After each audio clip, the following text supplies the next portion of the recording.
Semangkuk soto yang mengubah takdir. Saya baru saja dipermalukan oleh seorang wanita di depan umum saat kencan buta. Rasa malu membuat saya ingin segera pergi. Tetapi saat saya hendak bangkit, seorang ibu-ibu dari meja sebelah menahan lengan saya dan berkata, "Anak muda, apa kamu mau bertemu dengan putri saya?" Mesin mobil tua saya meraung keras sebelum akhirnya menyala, meninggalkan kepulan asap knalpot yang pekat saat menghilang di persimpangan jalan. Sosok wanita dengan gaun mewahnya itu dengan cepat lenyap di telan keramaian sore Jakarta yang panas. Saya hanya bisa termangu di sebuah warung soto Betawi yang sederhana, dengan kedua tangan bertumpu di atas meja stainless steel yang dingin.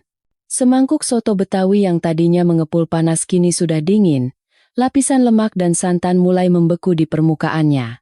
Ini adalah kencan buta kelima saya, dan kelimanya berakhir dengan rasa pahit yang sama.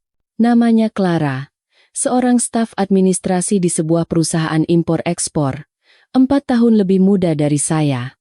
Kami berkenalan lewat seorang kerabat dari kampung. Clara cantik, modis, dan sangat realistis sampai terasa kejam. Saya masih bisa mengingat tatapan matanya saat dia melirik kerah ke meja saya yang sudah usang dan mobil kijang tua saya yang terparkir di luar. Tanpa basa-basi, dia bertanya berapa gaji saya, apakah rumah saya di Jakarta ini milik sendiri atau sewa kos, dan siapa yang akan menanggung biaya susu anak jika kami menikah nanti. Ketika saya menjawab dengan jujur bahwa saya hanyalah seorang karyawan biasa dengan gaji pas-pasan yang harus membayar sewa kamar kos dan mengirim uang untuk orang tua di kampung, senyum di wajahnya memudar. "Mas Budi, saya bicara jujur ya. Hidup hanya dengan cinta itu cuma ada di sinetron. Umur Mas sudah 32 tahun, tapi tidak punya tabungan sepeser pun. Mobil sudah reyot, rumah masih sewa. Dengan apa Mas akan menjamin masa depan istri dan anak? Bukannya saya matre, tapi setidaknya kita butuh rasa aman. Maaf, sepertinya kita tidak cocok." Dia berdiri dengan dingin dan tegas, meninggalkan 2 mangkuk soto yang baru saja disajikan dan 2 gelas es teh yang esnya bahkan belum sempat mencair. Kata-katanya menusuk harga diri saya seperti belati. Rasanya sakit, tetapi saya tidak bisa menyalahkannya. Setiap wanita berhak mengejar kebahagiaan dan stabilitas. Semua ini adalah salah saya sendiri, salah ketidakmampuan saya. Bertahun-tahun saya berjuang di Jakarta yang gemerlap ini, tetapi saya tetap saja miskin. Aroma gurih soto Betawi menusuk hidung saya, tetapi yang terasa di tenggorokan hanyalah kepahitan. Semangkuk soto harganya Rp30.000. Bagi sebagian orang, itu mungkin hanya seharga biaya parkir, tetapi bagi saya, itu adalah hidangan istimewa yang saya pesan dengan niat tulus untuk mentraktir wanita cantik itu. Sekarang dia telah pergi, dan soto itu tetap utuh. Dengan tangan gemetar, saya mengambil sendok. Bukan karena lapar, tetapi karena sayang. Ibu saya di kampung selalu mengajarkan untuk tidak menyisakan sebutir nasi pun. Membuang makanan adalah dosa. Saya menunduk dan mulai menyantap soto yang sudah dingin itu dalam diam. Kuahnya dingin. Nasi di dalamnya sudah mengembang, dan dagingnya alot, tapi saya memaksakan diri untuk menelannya suap demi suap, seolah sedang menghukum diri sendiri, menelan semua kesedihan dan amarah yang bergejolak di dada. Suasana warung ramai dengan tawa, teriakan pesanan, dan denting mangkuk. Di meja sebelah, beberapa pemuda melirik ke arah saya dan berbisik-bisik. Mungkin pemandangan seorang pria yang baru saja ditolak kencan sambil menyantap soto dingin dengan menyedihkan tampak lucu bagi mereka. Saya tidak peduli. Yang saya pikirkan hanyalah semangkuk soto ini adalah hasil keringat dan air mata saya.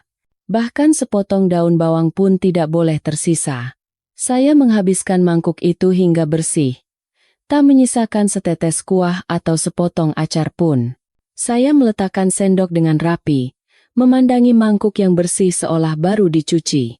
Saya menyeka mulut dengan tisu dan menghela napas panjang. Perut saya kenyang, tetapi hati saya terasa kosong. "Bang, meja nomor 6, hitung," teriak saya ke arah dapur. Seorang ibu pemilik warung datang dan menatap mangkuk saya yang bersih dengan mata terbelalak. Mungkin ini pertama kalinya dia melihat seseorang menghabiskan makanan sampai bersih setelah ditolak kencan. Saya mengeluarkan 2 lembar uang 50 ribuan dari dompet, meletakkannya di meja, lalu berdiri. Kaki saya terasa kaku dan kepala saya pusing.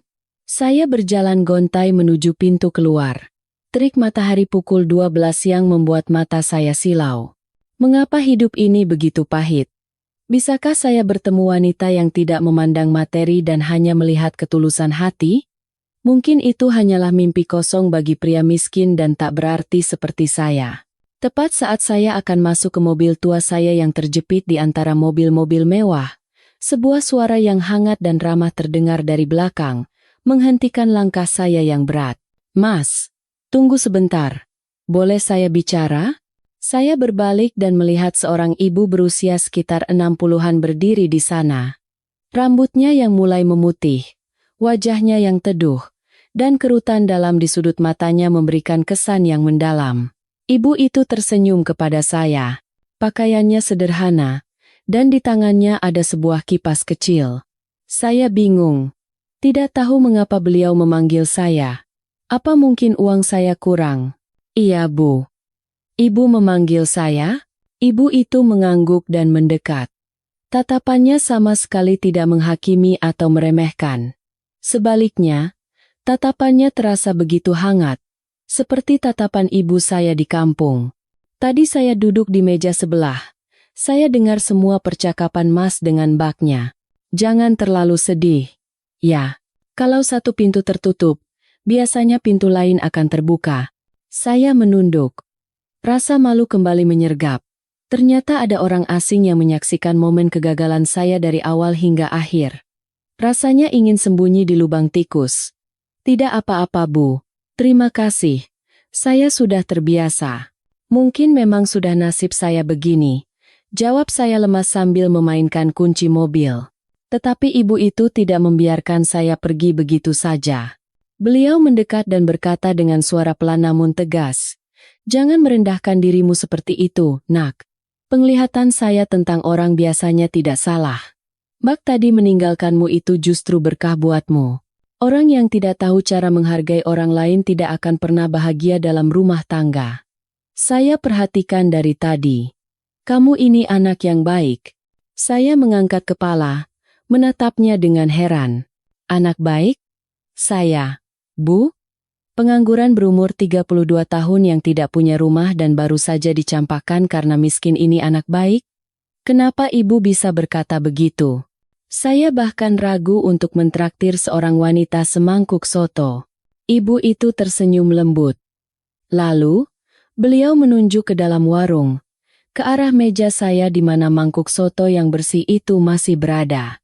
"Karena mangkuk soto itu, saya lihat kamu makan dengan tenang, menghargai setiap butir nasi dan potongan sayuran. Berapa banyak anak muda zaman sekarang yang bisa seperti itu? Kebanyakan, kalau sedang kesal, mereka akan membuang makanan, menggebrak meja, atau mabuk-mabukan. Tapi kamu tahu cara menghargai barang dan menghormati nilai kerja keras. Seorang pria yang bisa menghargai hal-hal kecil seperti itu pasti orang yang bertanggung jawab dan akan sangat menyayangi istri serta anak-anaknya." Kata-kata ibu itu meresap ke dalam hati saya yang kering dan pecah-pecah seperti hujan di musim kemarau.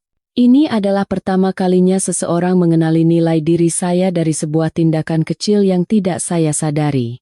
Ujung hidung saya terasa perih. "Nama kamu siapa? Kerja di mana?" "Nama saya Budi, Bu. Saya bekerja di sebuah perusahaan kecil di Kuningan." Ibu itu mengangguk puas. Tiba-tiba, beliau menggenggam tangan saya. Tangannya yang keriput dan kasar terasa begitu hangat. Lalu, beliau memberikan sebuah penawaran luar biasa yang membuat saya tidak percaya dengan telinga saya sendiri. "Mas Budi, saya punya seorang putri. Namanya Putri, umurnya 28 tahun. Anaknya baik sekali, bekerja sebagai perawat, tapi sama sekali tidak pandai soal asmara, sama sepertimu. Kalau kamu tidak keberatan dengan keluarga kami yang sedikit rumit, saya ingin mengenalkanmu dengan Putri. Bagaimana menurutmu?" Saya membeku selama beberapa detik.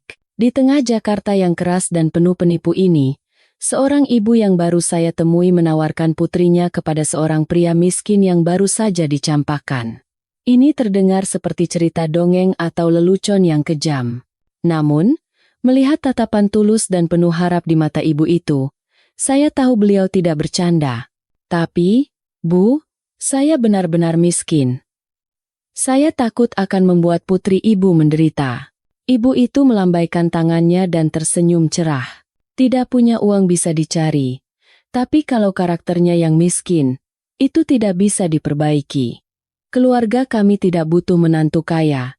Cukup orang yang baik dan tahu cara menyayangi sesama. Berikan saja nomor teleponmu. Nanti malam saya suruh putri mengirim WhatsApp. Kalau memang jodoh, ya bagus. Kalau tidak, anggap saja menambah satu teman baik. Sikap proaktif ibu itu membuat saya tidak bisa menolak. Dengan suara bergetar, saya menyebutkan nomor telepon saya, dan beliau menyimpannya di ponsel lipat tuanya. Ibu itu menepuk pundak saya sekali lagi untuk memberi semangat, lalu kembali ke mejanya untuk menyelesaikan makan siangnya yang tertunda. Saya mengendarai mobil pulang dengan perasaan campur aduk, sementara seberkas harapan samar mulai tumbuh di hati. Apakah ini takdir? Atau hanya belas kasihan sesaat dari orang asing? Sore itu, saya tidak bisa fokus bekerja. Angka-angka di layar komputer seolah menari-nari, tetapi pikiran saya dipenuhi oleh ibu di warung soto dan tawarannya yang aneh. Putri. Nama yang terdengar begitu lembut dan akrab. Rekan-rekan kerja melihat saya melamun dan menggoda saya. Patah hati lagi, ya? Saya hanya bisa tersenyum pahit. Patah hati sudah biasa. Tetapi dijodohkan oleh orang asing sesaat setelah patah hati adalah pengalaman yang sangat langka. Setelah pulang kerja, saya kembali ke kamar kos saya yang berukuran 3x4 meter di sebuah gang sempit di Tebet. Ruangan itu terasa pengap seperti oven, dan bau jamur yang apek menguar dari dinding yang lembab. Inilah dunia saya, sempit dan sepi. Saya melempar ke meja yang basah oleh keringat dan merebahkan diri di atas kasur tipis di lantai. Saat menatap langit-langit yang bernoda bekas rembesan air hujan, perut saya mulai keroncongan. Soto makan siang tadi porsinya besar, tetapi tidak cukup untuk mengisi perut pria di usia produktif. Saat hendak memasak mie instan, ponsel di atas meja berdering keras. Notifikasi WhatsApp. Permintaan pertemanan baru. Jantung saya mulai berdebar kencang. Di layar tertera nama, Putri, perawat. Foto profilnya bukan foto orang, melainkan foto bunga teratai putih. Bersama dengan permintaan pertemanan, ada sebuah pesan singkat. Selamat malam, Mas Budi. Saya Putri, ibu saya yang memberikan nomor Mas. Beliau meminta saya untuk menghubungi Mas. Sudah makan malam? Saya langsung bangkit dan meraih ponsel dengan tangan gemetar. Benar, dia adalah putri dari ibu tadi. Saya mengambil napas dalam-dalam dan dengan hati-hati mengetik balasan. Takut salah bicara. Selamat malam, Mbak Putri. Saya juga baru pulang kerja. Tolong sampaikan terima kasih saya kepada ibu. Saya belum makan malam. Baru mau masak mie instan. Mbak Putri dan ibu sudah makan? Saya mengirim pesan itu dan menunggu balasan dengan cemas. Kurang dari 1 menit, ponsel saya berdering lagi. Kali ini bukan teks, melainkan sebuah foto. Saya mengklik foto itu dan terkejut. Itu bukan foto selfie putri atau pemandangan indah. Itu adalah foto mangkuk soto bersih yang saya habiskan di warung tadi siang. Fotonya sedikit buram dan goyang, seolah diambil dari meja sebelah, tapi itu jelas mangkuk saya.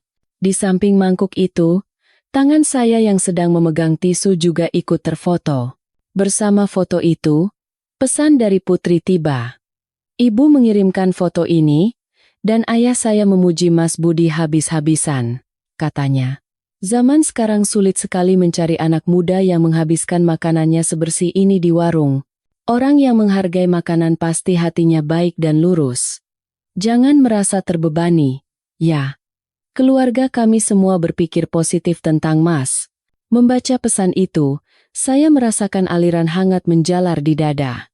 Tindakan saya yang sebenarnya karena sayang uang, yang mungkin terlihat norak, ternyata dianggap sebagai karakter terpuji oleh keluarganya. Saya merasa dihargai dan dipahami dengan cara yang tidak pernah saya bayangkan sebelumnya. Dengan perasaan haru, saya mengirim balasan. Terima kasih banyak karena tidak menertawakan saya. Saya berasal dari kampung, jadi sejak kecil terbiasa hidup hemat. Saya tidak tega kalau melihat makanan tersisa. Balasan Putri datang dengan cepat, sederhana namun tulus. Itu kebiasaan yang sangat baik. Ibu bilang Mas Budi sepertinya orang yang sangat baik dan rajin. Kalau tidak sibuk, akhir pekan ini mau datang ke rumah untuk makan bersama? Orang tua saya ingin sekali bertemu Mas Budi. Saya mengucek mata, tidak yakin dengan apa yang saya baca. Mengundang seseorang ke rumah padahal baru 15 menit bertukar pesan, betapa mudah percaya dan baik hatinya keluarga ini. Mungkin, seperti yang dikatakan ibunya, mereka benar-benar ingin putrinya segera menikah. Apapun alasannya, saya merasakan kehangatan menyebar ke seluruh tubuh. Saya tidak lagi sendirian di kota ini. Wah, terima kasih banyak. Tapi saya tidak enak kalau datang dengan tangan kosong. Tidak usah repot-repot.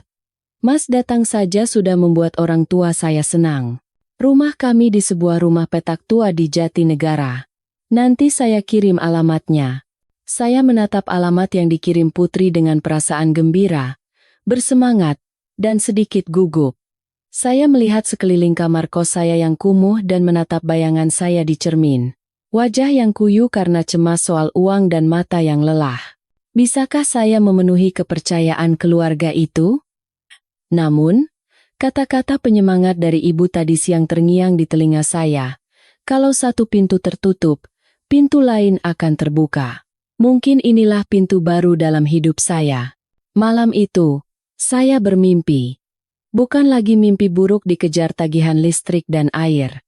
Saya bermimpi berada di sebuah meja makan yang hangat dan penuh tawa, di mana seorang wanita yang lembut meletakkan lauk di piring saya.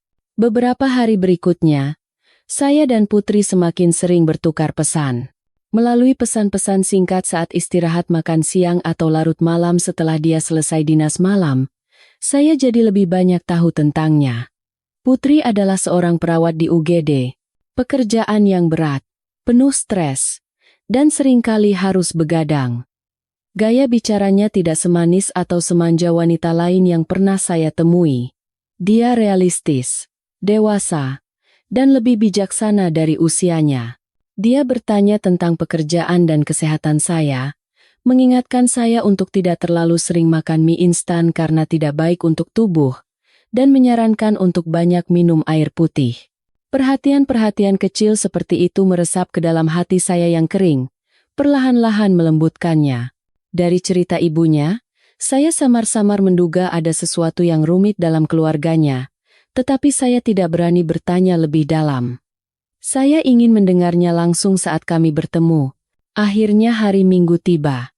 Saya bangun pagi-pagi sekali, mencari kemeja putih terbersih di lemari dan menyetrikanya. Saya bercukur rapi dan menyisir rambut dengan klimis. Meskipun miskin, tampil rapi saat bertemu orang tua adalah etika dasar. Saya mampir ke pasar dan membeli sekeranjang buah. Meskipun dompet tipis, saya memilih apel dan jeruk yang terlihat paling segar. Saya tidak ingin terlihat pelit pada kesan pertama. Rumah Putri berada di sebuah gang yang tenang di Jatinegara, sebuah rumah petak tua. Dinding luarnya yang kekuningan menunjukkan usianya, jemuran dan pot-pot bunga memenuhi teras kecilnya. Saat saya menaiki beberapa anak tangga menuju pintu, suara langkah saya menggema di dinding yang tua. Saya menemukan rumah nomor 3B. Pintunya sedikit terbuka, dan aroma masakan lezat tercium dari dalam. Saya mengambil napas dalam-dalam, merapikan kerah baju, lalu dengan lembut mengetuk pintu besi hijau yang catnya sudah mengelupas. "Siapa?" "Ya? Mas Budi, ya? Masuk saja." Tidak dikunci. Suara Ibu Putri terdengar dari dalam. Saya membuka pintu dan melangkah masuk. Rumah itu mungkin hanya berukuran sekitar 30 meter persegi, tetapi sangat bersih dan rapi. Lantai ubin tuanya berkilau. Perabotannya sederhana tetapi terawat baik. Di dekat jendela, seorang pria kurus terbaring di atas tempat tidur. Sisi kiri tubuhnya terlihat kaku. Sepertinya itu ayah Putri. Ibu, yang sedang sibuk di dapur, melihat saya dan bergegas menghampiri sambil menyekat tangannya di celemek. Aduh, Mas Budi sudah datang. Sini, nak, salam dulu sama bapak. Saya membungkuk hormat kepada ibu dan dengan hati-hati mendekati tempat tidur. Pria yang terbaring itu menoleh ke arah saya. Wajahnya menunjukkan jejak kerja keras. Kulitnya gelap terbakar matahari, tetapi matanya sangat cerdas dan bersinar. Meskipun tubuhnya lemah, ada aura wibawa dari seseorang yang telah melewati banyak badai kehidupan. Selamat siang, Bapak. Saya Budi, teman Putri. Bapak berusaha menggerakkan bibirnya untuk tersenyum, meskipun terlihat kaku akibat sisa stroke. Dia mengangkat tangan kanannya yang gemetar, memberi isyarat agar saya duduk di kursi plastik di samping tempat tidur. Suaranya serak dan sulit dipahami, tetapi penuh kehangatan. Duduk. Nak, terima kasih sudah mau datang ke gubuk ini. Tidak, Pak. Justru saya yang merasa terhormat diundang ke sini. Tepat pada saat itu, tirai yang menutupi dapur tersibak, dan seorang wanita keluar membawa nampan berisi makanan panas. Saya menahan napas. Itu Putri. Dia tidak secantik artis atau memakai riasan tebal.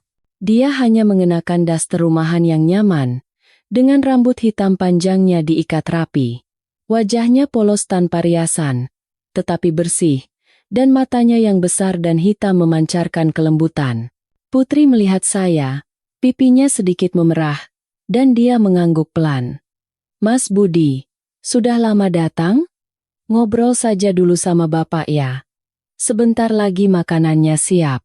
Suaranya selembut angin sepoi-sepoi, dan jantung saya seolah berhenti berdetak sesaat. Saya segera bangkit, meletakkan keranjang buah di atas meja kecil, dan menyingsingkan lengan baju. Biar saya bantu, Mbak. Tidak enak kalau hanya duduk-duduk. Jangan, Mas kan tamu.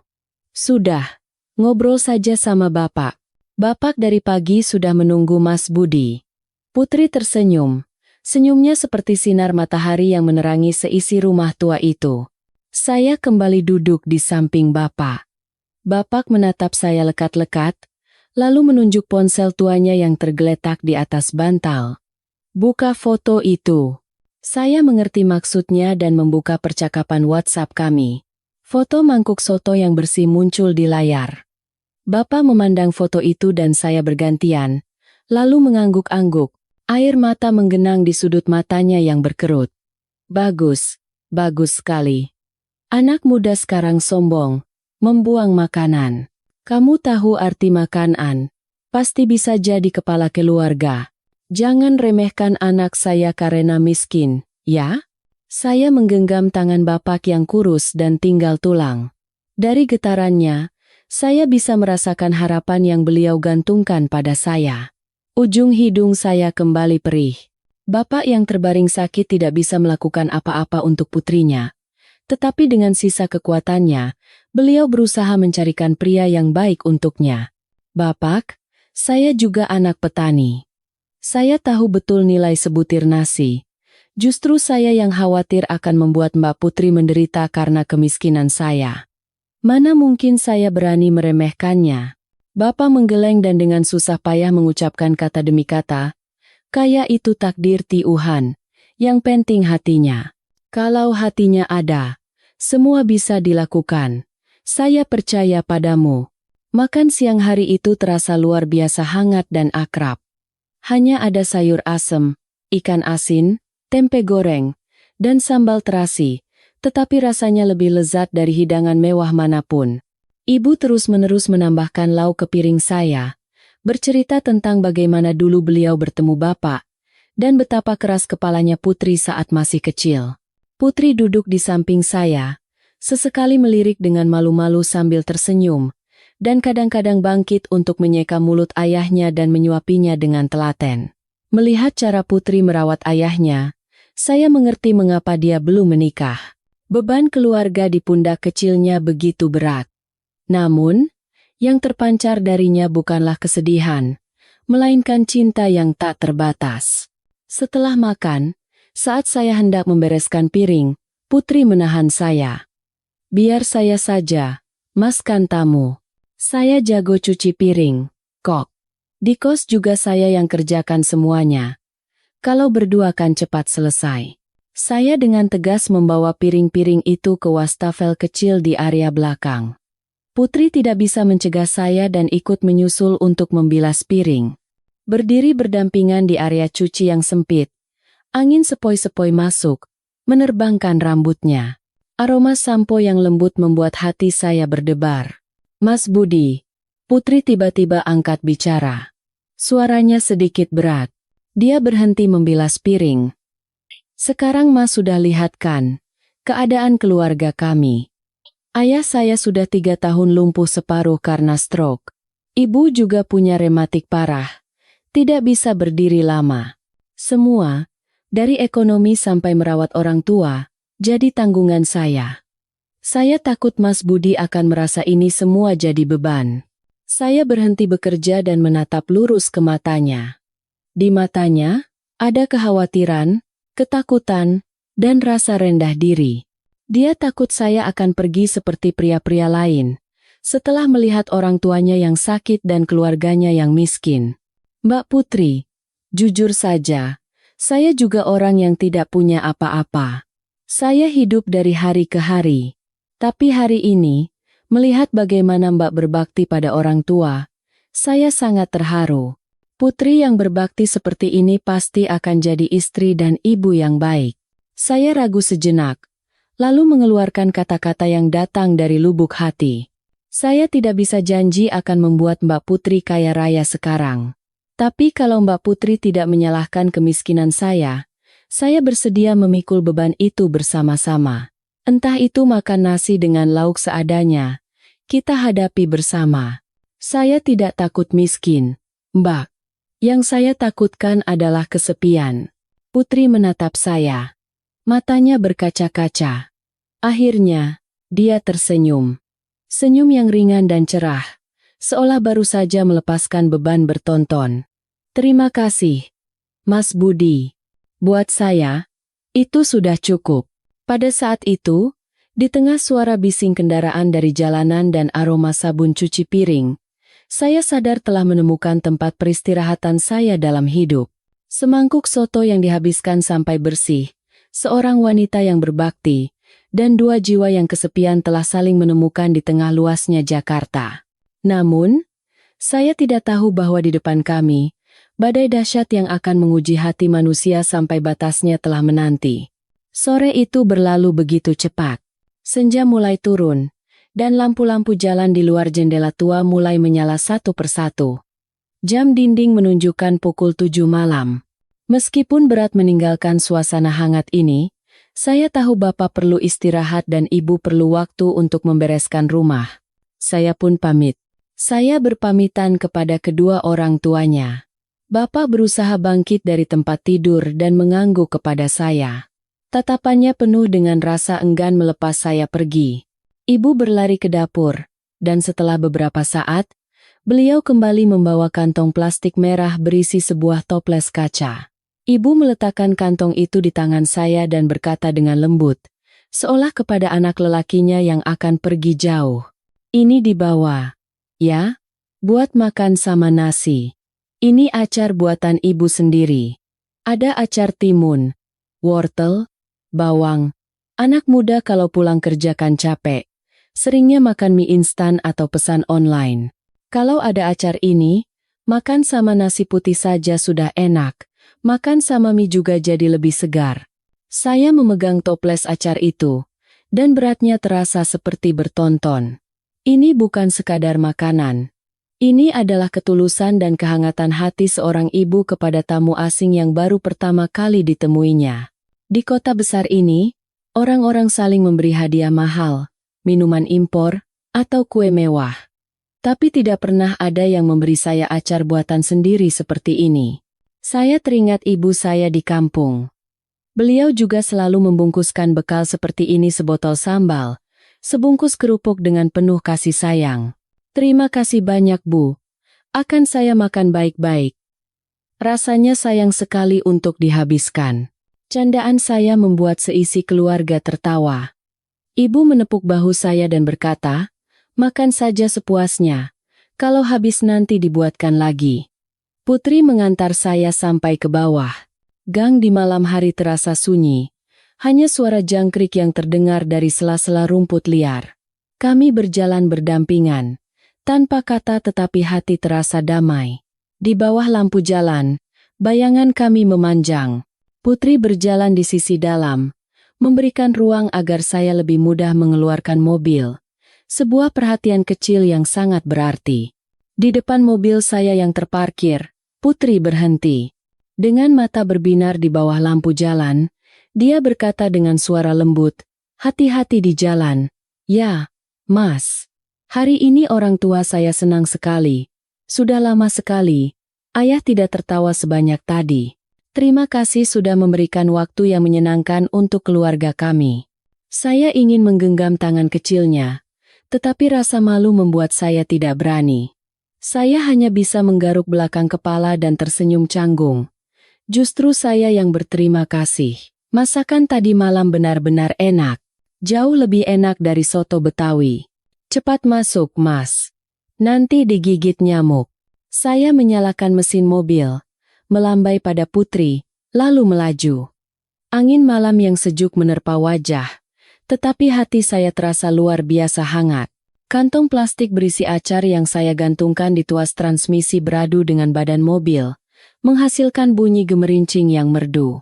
Sesampainya di kamar kos, saya tidak melempar kantong itu sembarangan seperti biasa. Saya dengan hati-hati mengeluarkan toples acar dan meletakkannya di rak dapur kecil. Saat tutupnya dibuka, aroma asam manis cuka dan wangi bawang yang tajam menusuk hidung, membuat air liur saya terkumpul. Saya segera menanak nasi dan menggoreng 2 butir telur, nasi putih, telur mata sapi, dan acar buatan ibu. Makan malam yang sederhana, tetapi saya menghabiskan sepiring nasi dalam sekejap. Tekstur acar yang renyah, rasa asam, manis, dan sedikit pedas berpadu sempurna dengan gurihnya telur dan manisnya nasi. Sambil mengunyah sepotong acar, saya membayangkan tangan keriput ibu yang dengan telaten menyiapkan bahan-bahannya. Saya makan sambil meneteskan air mata. Kebahagiaan terkadang sesederhana ini. Cukup dengan adanya seseorang yang mengkhawatirkan makan dan tidurmu. Malam itu, saya tidak bisa tidur. Bayangan keluarga Putri tidak bisa hilang dari benak saya. Keluarga yang miskin secara materi, tetapi kaya akan cinta. Saya bertekad akan bekerja lebih keras untuk bisa bertanggung jawab atas Putri dan meringankan beban di pundak kecilnya. Saya ingin menjadi bagian dari keluarga itu. Memanggil ibunya ibu dan ayahnya bapak. Cinta yang datang pada saya tidak seramai hujan badai. Ia meresap perlahan seperti embun pagi, menumbuhkan benih kebahagiaan di hati saya. Saya mengambil ponsel dan mengirim pesan selamat tidur pada Putri. Hati saya dipenuhi harapan dan optimisme akan masa depan yang cerah. Waktu berlalu cepat, tak terasa sudah lebih dari 2 bulan sejak saya dan Putri bertemu. Kencan kami bukanlah di bioskop ber-AC atau kafe mahal.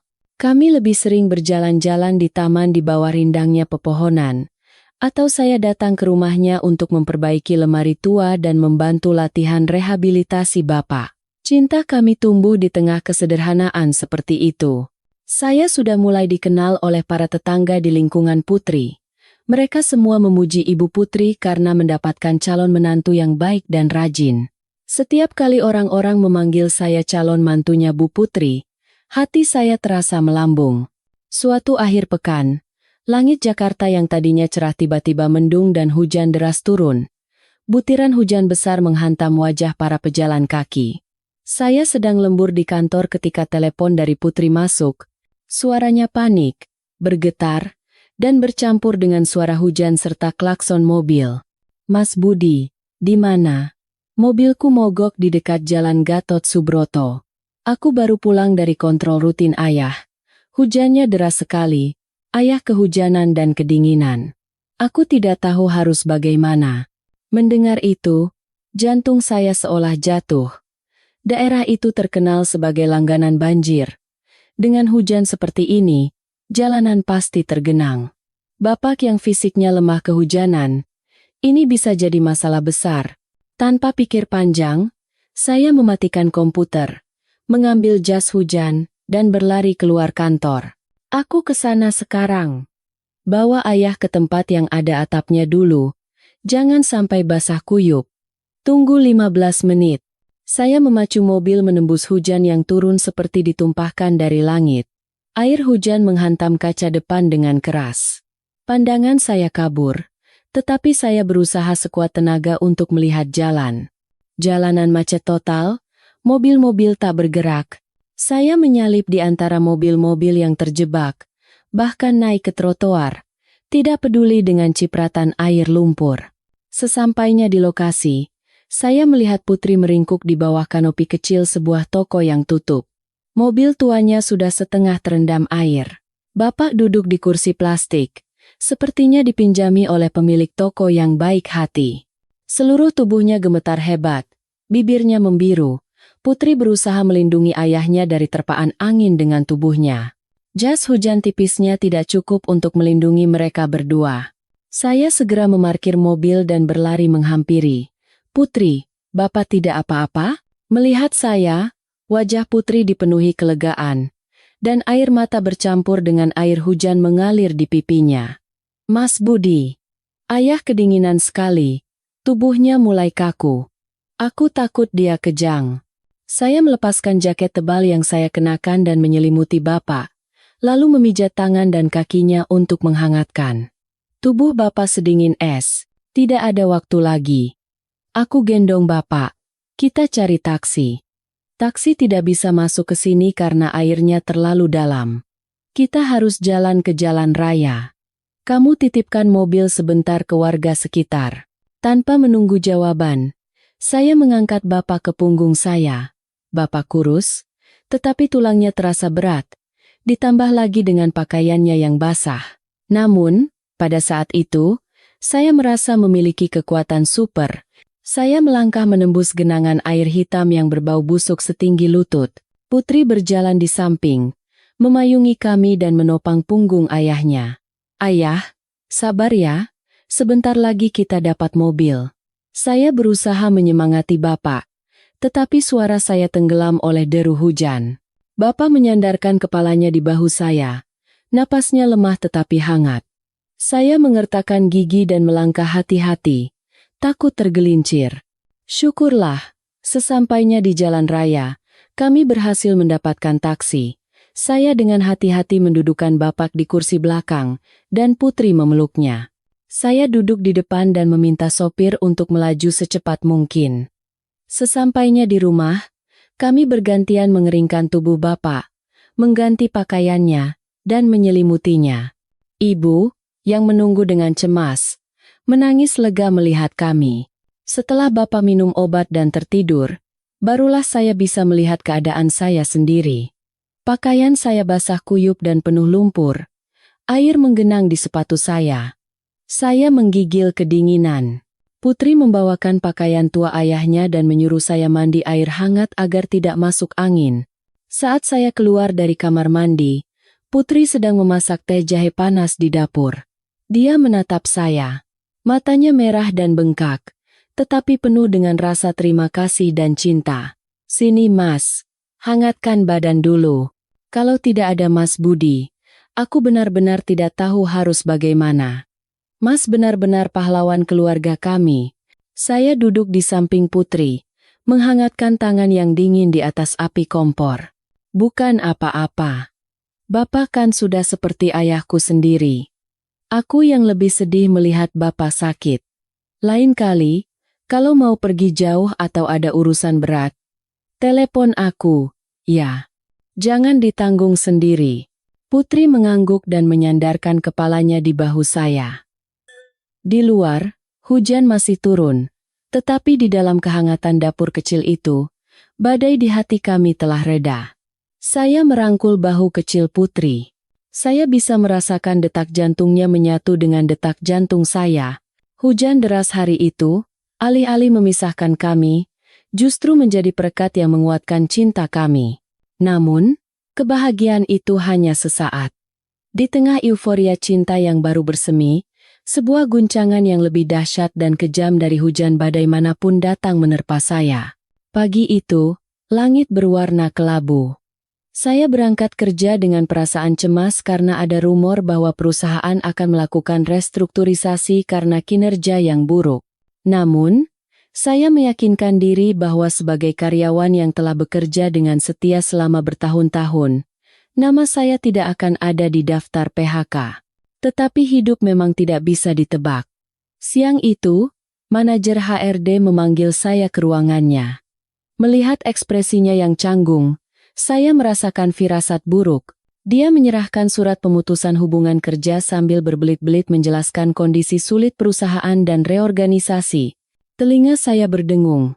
Kata-katanya hanya berputar di kepala tanpa bisa saya cerna. Saya hanya menatap kosong pada tulisan tebal pemberhentian hubungan kerja di atas kertas putih itu. Habis sudah. 7 tahun masa muda yang saya baktikan, bekerja siang dan malam, hasilnya adalah dibuang seperti sampah. Surat PHK itu terasa seberat vonis hukuman mati. Pengangguran di usia 32 tahun, tanpa tabungan, masa depan suram. Saya mengemasi barang-barang pribadi saya ke dalam sebuah kardus kecil. Rekan-rekan menatap saya dengan campuran rasa iba dan takut. Takut giliran mereka yang selanjutnya. Saya meninggalkan kantor yang telah menjadi rumah kedua saya selama bertahun-tahun dalam diam. Begitu keluar, terik matahari membuat kepala saya pusing. Jalanan tetap ramai. Semua orang sepertinya punya tujuan dan pekerjaan. Hanya saya yang berdiri sendiri seperti orang tersesat. Saya tidak punya keberanian untuk langsung pulang ke kamar kos yang kosong, apalagi untuk menelepon Putri. Saya tidak ingin membuatnya khawatir. Saya berjalan tanpa tujuan di jalanan Jakarta. Saya duduk di sebuah kafe pinggir jalan, memesan es kopi hitam tanpa gula. Rasa pahit kopi bercampur dengan kepahitan di hati, menciptakan rasa yang mengerikan.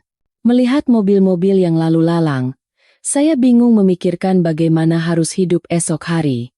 Uang sewa kos bulan depan, biaya hidup, uang untuk orang tua di kampung semuanya bergantung pada gaji kecil itu. Sekarang saya kehilangan pekerjaan. Bagaimana saya bisa menanggung semua ini? Yang paling membuat saya takut bukanlah kelaparan, melainkan ketakutan akan kehilangan Putri. Janji yang pernah saya ucapkan padanya terngiang kembali. Saya bersedia memikul beban itu bersama-sama. Sekarang untuk menanggung diri sendiri saja sudah sulit. Bagaimana saya bisa memikul beban orang lain? Saya benar-benar telah menjadi pecundang yang tidak punya apa-apa. Saya mengeluarkan ponsel dan melihat nomor Putri, tetapi tidak berani menekan tombol panggil. Saya tidak sanggup mendengar suaranya yang ceria, tidak punya keberanian untuk mengaku bahwa saya adalah seorang pengangguran yang tidak berguna. Saya tidak sanggup menghadapi tatapan kecewa orang tuanya. Mereka telah mempercayai dan mengandalkan saya, dan sekarang pilar itu telah runtuh. Sore itu, saya hanya duduk termangu di bangku taman sampai matahari terbenam. Melihat pasangan yang berjalan bergandengan tangan, keluarga yang tertawa bahagia, hati saya terasa sakit. Saya juga ingin seperti mereka, memiliki pekerjaan yang stabil dan bisa bertanggung jawab atas orang yang saya cintai. Larut malam, saya pulang dengan lesu ke kamar kos. Ruangan itu gelap dan dingin. Saya melempar kardus barang-barang saya ke sudut, dan tanpa menyalakan lampu, saya merebahkan diri ke kasur. Perut saya lapar, tetapi tidak ada nafsu makan. Saya hanya menatap langit-langit dengan hampa. Air mata seorang pria mengalir tanpa suara di pipi yang kasar. Ponsel saya berdering. Putri. Saya menatap layar yang berkedip cukup lama sebelum akhirnya menekan tombol jawab. Saya berusaha membuat suara saya terdengar normal. Halo Putri. Baru selesai kerja? Suaramu kenapa, Mas? Sakit? Enggak, cuma sedikit capek. Baru sampai rumah. Kerjaan hari ini gimana? Ada cerita seru? Pertanyaan cerianya menusuk dada saya.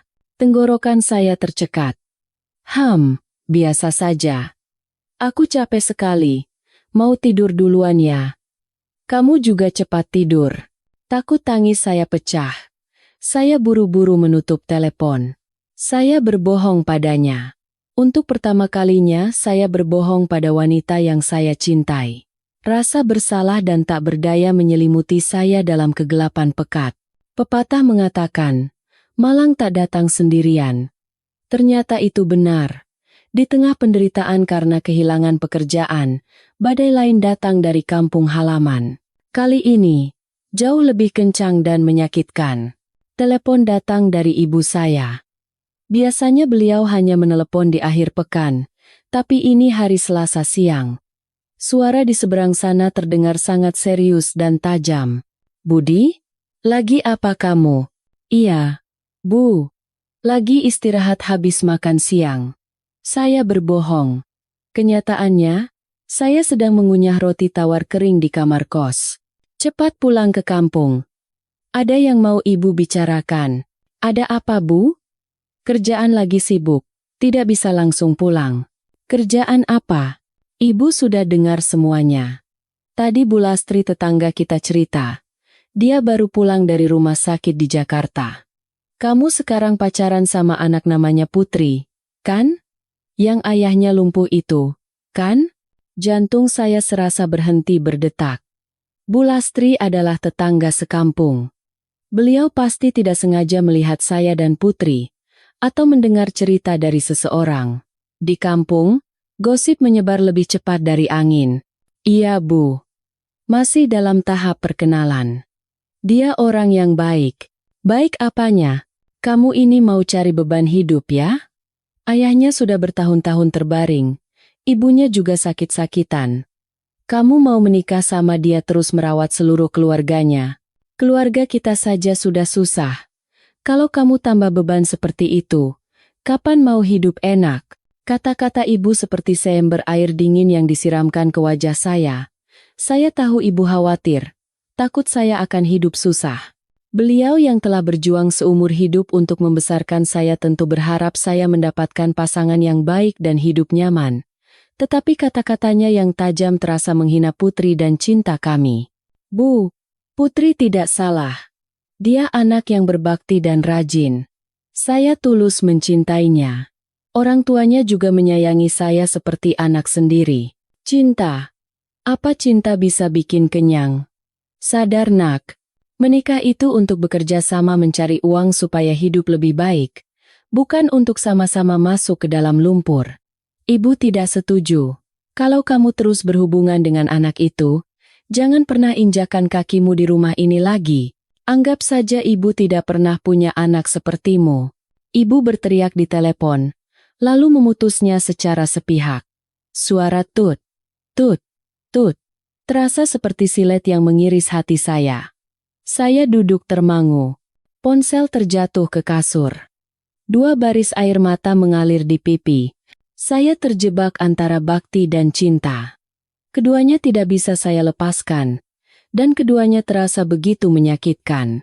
Secara rasional, perkataan ibu ada benarnya. Menikahi Putri berarti memilih jalan hidup yang sulit. Tetapi hati saya menjerit. Tidak bisa hidup tanpanya. Dia adalah cahaya dan kegembiraan dalam hidup saya. Mengapa takdir menguji saya sampai sejauh ini? Kehilangan pekerjaan. Sekarang menghadapi penolakan keras dari keluarga. Saya merasa seperti berdiri di tepi jurang. Tidak ada tempat untuk bersandar. Saya ingin berlari ke Putri, menangis di bahunya. Tetapi saya tidak bisa. Saya tidak sanggup melihat tatapan khawatirnya. Saya takut akan membuatnya semakin menderita. Sepanjang hari itu, saya mengurung diri di kamar. Tidak makan, tidak minum. Kepala saya sakit seperti mau pecah. Pikiran-pikiran negatif menghantui saya. Mungkin lebih baik jika saya pergi, agar Putri bisa bertemu pria dengan kondisi lebih baik yang bisa menanggung keluarganya. Tetapi membayangkan berpisah dengannya saja, hati saya sakit seperti ditusuk-tusuk. Senyumnya. sayur asem buatan ibunya, tatapan penuh kepercayaan ayahnya, semua itu terbayang. Mereka adalah keluarga kedua saya. Bagaimana mungkin saya tega meninggalkan mereka saat mereka paling membutuhkan saya? Tetapi jika saya tetap di sisinya, dengan apa saya bisa bertanggung jawab? Seorang pengangguran yang dibuang oleh orang tuanya sendiri. Masa depan begitu suram. Kegelapan menelan kamar kos sempit saya, dan juga seluruh hidup saya. Saya meringkuk, bersandar di dinding. Saya merasa lebih kesepian dan lemah dari sebelumnya. Setelah percakapan yang menentukan dengan ibu, saya jatuh ke dalam keputusasaan yang mendalam. Saya memilih jalan yang paling pengecut, melarikan diri. Saya mematikan ponsel dan mengunci pintu kamar. Saya memutus kontak dengan semua orang, termasuk Putri. 1 hari, 2 hari, 3 hari berlalu. Saya hidup seperti hantu di kamar kos saya. Makan mie instan, minum air keran. Saya tidak punya keberanian untuk keluar. Dunia di luar sana terus berputar dengan sibuk. Dan saya takut, merasa seperti satu-satunya orang yang sekarat dalam keputusasaan. Putri mengirim banyak sekali pesan. Awalnya, berisi kekhawatiran. Mas Budi, kok teleponnya tidak diangkat? Sakit parah. Ya? Aku ke sana ya? Mas, tolong balas. Aku khawatir sekali. Ada masalah apa? Lalu, pesannya mulai bercampur dengan kecemasan dan ketakutan. Mas, apa aku ada salah? Kenapa tiba-tiba tidak bisa dihubungi? Tolong jangan begini. Aku takut. Membaca pesan-pesan itu, air mata saya mengalir. Tetapi saya menggigit bibir dan tidak membalas. Apa yang harus saya katakan? Aku dipecat. Aku pecundang. Atau, ibuku menentang hubungan kita karena keluargamu miskin dan ayahmu sakit. Kebenaran manapun yang saya katakan hanya akan melukai hatinya. Saya pikir, lebih baik dia menganggap saya bajingan dan pengkhianat, daripada dia harus menanggung hinaan dari keluarga saya atau ikut memikul beban kegagalan saya. Saya tahu saya pengecut dan jahat, tetapi saya benar-benar putus asa. Pada hari keempat, Putri datang ke kamar kos saya. Suara motornya yang khas berhenti di depan pintu, diikuti suara langkah hati-hati dan ketukan di pintu. Mas Budi? Di dalam. Ini aku, Putri. Buka pintunya, Mas. Saya meringkuk di sudut kamar, menahan napas. Jantung saya seperti mau meledak. Saya ingin sekali berlari, membuka pintu, dan memeluknya. Tetapi akal sehat menahan saya. Tubuh yang sudah beberapa hari tidak mandi, mata yang sembab, penampilan yang menyedihkan. Saya tidak bisa membiarkan dia melihat saya seperti ini. Putri terus memanggil dan mengetuk, tetapi tidak ada jawaban. Dia berdiri cukup lama di luar pintu. Saya bisa mendengar isak tangisnya. Suara tangis yang coba ditahan itu merembes melalui celah pintu dan menusuk hati saya. Mas, kalau mau putus, bilang saja. Jangan diam begini, sakit sekali rasanya. Aku tahu, ini karena aku miskin, karena keluargaku jadi beban. Aku memang tidak pantas untukmu. Maaf sudah merepotkan selama ini. Suara Putri serak karena air mata. Akhirnya, suara langkahnya menjauh. Diikuti suara mesin motor yang menyala, lalu menghilang. Putri telah pergi. Dengan hati yang terluka dan kesalahpahaman yang menyakitkan. Saya membenamkan wajah di lutut dan meraung tanpa suara. Apa yang telah kulakukan? Aku menghancurkan kebahagiaanku sendiri. Aku telah melukai orang yang paling kucintai. Orang terbaik dan paling tulus yang pernah kutemui. Malam itu, saya tidak bisa tidur. Bayangan Putri yang menangis di luar pintu terus menghantui saya. Saya sadar. Saya salah. Diam bukan menyelesaikan masalah, tetapi membuat semuanya menjadi lebih buruk. Saya tidak bisa kehilangan Putri. Meskipun miskin, meskipun hidup susah, meskipun seluruh dunia membelakangi saya harus melindunginya. Keesokan paginya, saya bangkit. Saya pergi ke kamar mandi, bercukur, dan membersihkan diri. Cermin menunjukkan wajah yang kuyu, tetapi tatapan mata saya sedikit lebih tegas dari sebelumnya. Saya tidak bisa lari lagi. Saya harus menghadapi kenyataan. Apapun hasilnya, saya harus bertemu Putri, menjelaskan semuanya, dan meminta maaf. Saya menyalakan ponsel. Puluhan panggilan tak terjawab dan pesan masuk. Dari Putri, ibunya, dan teman-teman saya. Tapi ada satu panggilan tak terjawab dari nomor yang tidak dikenal. Karena penasaran, saya menelepon kembali nomor itu. Suara yang familiar terdengar di seberang sana. Suara Ibu Putri, gemetar dan panik. "Mas Budi, tolong cepat ke rumah sakit. Putri pingsan." Ponsel di tangan saya jatuh ke lantai. Dunia terasa berputar. Putri pingsan? Rumah sakit. Saya tidak bisa berpikir. Saya menyambar kunci mobil dan berlari keluar kamar seperti orang gila. Hanya ada satu pikiran di kepala saya. "Putri, tunggu. Kumohon jangan terjadi apa-apa."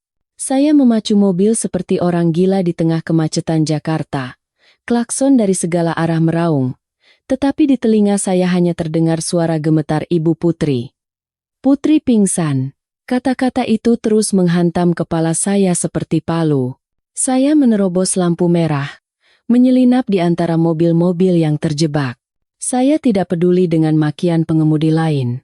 Saat ini, nyawa dan kesehatan Putri lebih penting dari harga diri atau keselamatan saya. Sesampainya di depan rumah sakit Cipto Mangunkusumo, saya memarkir mobil sembarangan dan berlari ke UGD. Bau disinfektan yang menyengat membuat saya pusing. Koridor rumah sakit penuh sesak dengan orang. Suara tangis dan derit roda berangkar bercampur aduk, menciptakan suasana yang kacau dan pilu. Saya panik mencari sosok yang saya kenal. Di sana, di sudut koridor UGD, Ibu Putri duduk meringkuk di kursi plastik. Dengan mata yang merah bengkak, beliau hanya menatap kosong ke pintu ruang perawatan yang tertutup rapat. Kaki saya lemas, saya berlari tertatih-tatih menghampirinya. "Bu, Putri bagaimana? Dia baik-baik saja?" Ibu Putri mengangkat kepala menatap saya. Dalam beberapa hari tidak bertemu, wajahnya terlihat sangat tirus. Melihat saya, beliau tidak memarahi atau menyalahkan saya karena tidak bisa dihubungi. Beliau hanya menangis tersedu-sedu, seperti anak kecil yang menemukan tempat bersandar. "Budi, Putri pingsan karena kelelahan," kata dokter. "Dia kekurangan gizi parah dan stres berkepanjangan. Siang dia kerja keras di rumah sakit, malam dia merawat bapaknya, dan sepanjang malam dia menunggu telepon darimu. Kenapa kamu bisa diam saja dan membuat anak itu menderita sampai seperti ini?" Teguran lirih ibu itu terasa lebih menyakitkan dari ribuan cambukan. Saya berlutut di hadapannya, menggenggam tangannya yang kurus dan gemetar. Tangis yang saya tahan akhirnya pecah seperti bendungan jebol. "Maafkan saya, Bu. Saya benar-benar minta maaf. Saya yang salah. Saya berdosa besar." Ibu menarik saya untuk berdiri. Beliau menyeka air mata saya dengan sapu tangan dan menghela napas panjang. "Sudah terjadi, mau bagaimana lagi? Masuklah, lihat Putri. Tadi dia sempat sadar, tapi terus memanggil namamu. Hibur dia, ya?" Saya melangkah pelan ke dalam ruang perawatan. Putri terbaring di atas ranjang dengan sprei putih bersih. Wajahnya pucat pasi, bibirnya kering dan pecah-pecah. Di lengannya tertancap jarum infus, bekas lebam terlihat jelas di kulit putihnya. Melihat wanita yang saya cintai hancur seperti ini karena saya, hati saya terasa diremas. Saya menarik kursi, duduk di samping ranjang, dan dengan hati-hati menggenggam tangannya yang dingin. Dia membuka matanya perlahan. Di matanya, tidak ada kebencian, hanya kelelahan dan sedikit kekecewaan. "Mas Budi, datang juga. Kukira aku sudah dibuang." Suaranya lemah seperti bisikan. Saya membenamkan wajah di tangannya. Air mata saya membasahi sprei. "Aku di sini. Aku tidak akan pernah membuangmu. Aku yang salah, maafkan aku, pukul aku, maki aku. Jangan menatapku seperti itu. Hatiku sakit sekali. Putri tersenyum tipis. Dengan jemarinya yang kurus, dia membelai rambut saya yang acak-acakan. Yang penting Mas Budi selamat. Beberapa hari ini aku takut sekali. Aku kira Mas kecelakaan, atau terjadi sesuatu yang buruk. Ditelepon tidak bisa. Didatangi ke kos tidak ada. Aku jadi berpikir yang tidak-tidak. Mendengar kata-katanya, saya merasa semakin hina. Demi harga diri saya yang palsu, karena takut akan penolakan keluarga, saya telah mendorong wanita ini ke dalam kecemasan yang luar biasa. Saya mengambil napas dalam-dalam dan memutuskan untuk menceritakan semua kebenarannya. Saya tidak bisa membohonginya lagi. Diam adalah racun yang membunuh cinta. Putri, sebenarnya aku di PHK dari kantor. Sudah beberapa hari aku jadi pengangguran. Aku merasa sangat tidak berguna. Bagaimana bisa aku bertanggung jawab atasmu dan keluargamu kalau diriku sendiri saja tidak bisa kurus? Lalu, ibuku. Beliau tahu keadaan keluarga kita dan menentang keras hubungan kita. Aku bingung. Jadi aku lari darimu. Aku pengecut. Maafkan aku. Putri mendengarkan dalam diam. Saya menunduk, menunggu ucapan putus atau setidaknya kata-kata kecewa. Tapi Putri justru menggenggam tangan saya lebih erat. Suaranya terdengar sangat tegar. Bodoh. Kenapa kamu berpikir aku bersamamu karena uang atau pekerjaanmu? Aku mencintaimu karena kamu baik dan tahu cara menyayangi orang lain. Pekerjaan bisa dicari lagi. Ibumu bisa kita bujuk bersama-sama. Kalau kita bersama, kita bisa melewati kesulitan apapun. Jangan pernah tinggalkan aku sendirian lagi. Aku tidak takut miskin. Yang aku takutkan adalah kehilanganmu. Saya mengangkat kepala, menatap Putri. Air mata mengaburkan pandangan saya. Pada saat itu, saya sadar bahwa saya adalah pria paling beruntung di dunia. Saya telah mendapatkan harta paling berharga yang tidak bisa dibeli dengan uang. Saya mengecup keningnya dengan lembut dan bersumpah dalam hati. Mulai sekarang, bahkan jika langit runtuh, saya yang akan melindungi dan menjaganya. Aku janji. Aku tidak akan melepaskan tanganmu lagi. Kita hadapi ini bersama. Malam itu, saya menjaga Putri di rumah sakit. Mendengar napasnya yang teratur saat ia tertidur pulas, hati saya terasa anehnya damai. Badai di luar pintu rumah sakit telah berhenti sejenak, dan hanya cinta serta pengertian yang menghangatkan hati kami berdua. Keesokan paginya, kondisi Putri membaik dan dokter mengizinkannya pulang. Saya membawa Putri dan ibunya kembali ke rumah petak tua mereka. Bapak, yang cemas menjaga rumah sendirian, meneteskan air mata lega melihat putrinya kembali. Beliau ingin memeluk putrinya, tetapi tubuhnya yang kaku tidak memungkinkan. Setelah Putri dan Bapak beristirahat, Ibu memanggil saya ke teras belakang. Ekspresinya serius, tidak seperti biasanya, dan saya merasa takut. Saya pikir beliau akan memarahi saya habis-habisan karena telah membuat putrinya menderita, atau bahkan menyuruh saya putus. Saya berdiri dengan tangan terkepal dan kepala tertunduk, menunggu omelan. Tetapi ibu tidak memarahi saya.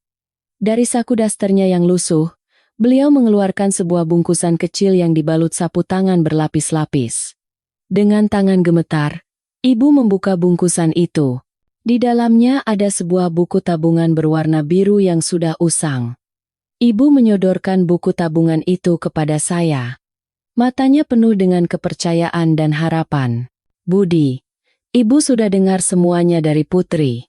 Ibu tahu kamu kehilangan pekerjaan dan ditentang keluargamu. Ibu sudah menganggapmu seperti anak sendiri. Ibu tidak bisa diam saja melihatmu kesulitan seperti ini. Saya menatap buku tabungan itu dengan bingung. Angka yang tertera di dalamnya membuat saya terperangah. 50 juta rupiah. Jumlah yang sangat besar untuk kondisi ibu, dan juga untuk saya saat ini. Ini tabungan bapak dan ibu seumur hidup, ditambah uang hasil jual tanah di kampung dulu. Rencananya untuk jaga-jaga kalau bapak kenapa-kenapa, atau untuk biaya nikah putri nanti. Tapi sekarang kamu yang lebih butuh. Jadi uang ini ibu berikan padamu. Pakai ini untuk biaya hidup, untuk modal usaha, atau untuk persiapan cari kerja lagi. Kalau perlu pakai untuk cari kontrakan yang lebih layak dan untuk persiapan nikah kalian. Ibu hanya ingin melihat putri ibu bahagia di samping orang yang dicintainya. Saya membeku. Tenggorokan saya tercekat. Tidak bisa berkata apa-apa. Calon ibu mertua yang hidupnya pas-pasan, dengan suami yang terbaring sakit, memberikan seluruh tabungan hidupnya kepada calon menantu pengangguran yang bahkan ditolak oleh keluarganya sendiri. Hati ini begitu mulia dan agung, hingga saya merasa diri saya sangat kecil dan hina. Saya dengan lembut mendorong tangan ibu dan menggelengkan kepala. Bu, saya tidak bisa menerimanya. Ini adalah uang hasil darah dan keringat bapak dan ibu. Ini adalah nyawa keluarga ini. Saya masih muda dan sehat. Saya harus bangkit dengan kekuatan saya sendiri. Bagaimana mungkin saya menerima tabungan hari tua ibu? Kalau saya terima, saya bukan manusia lagi.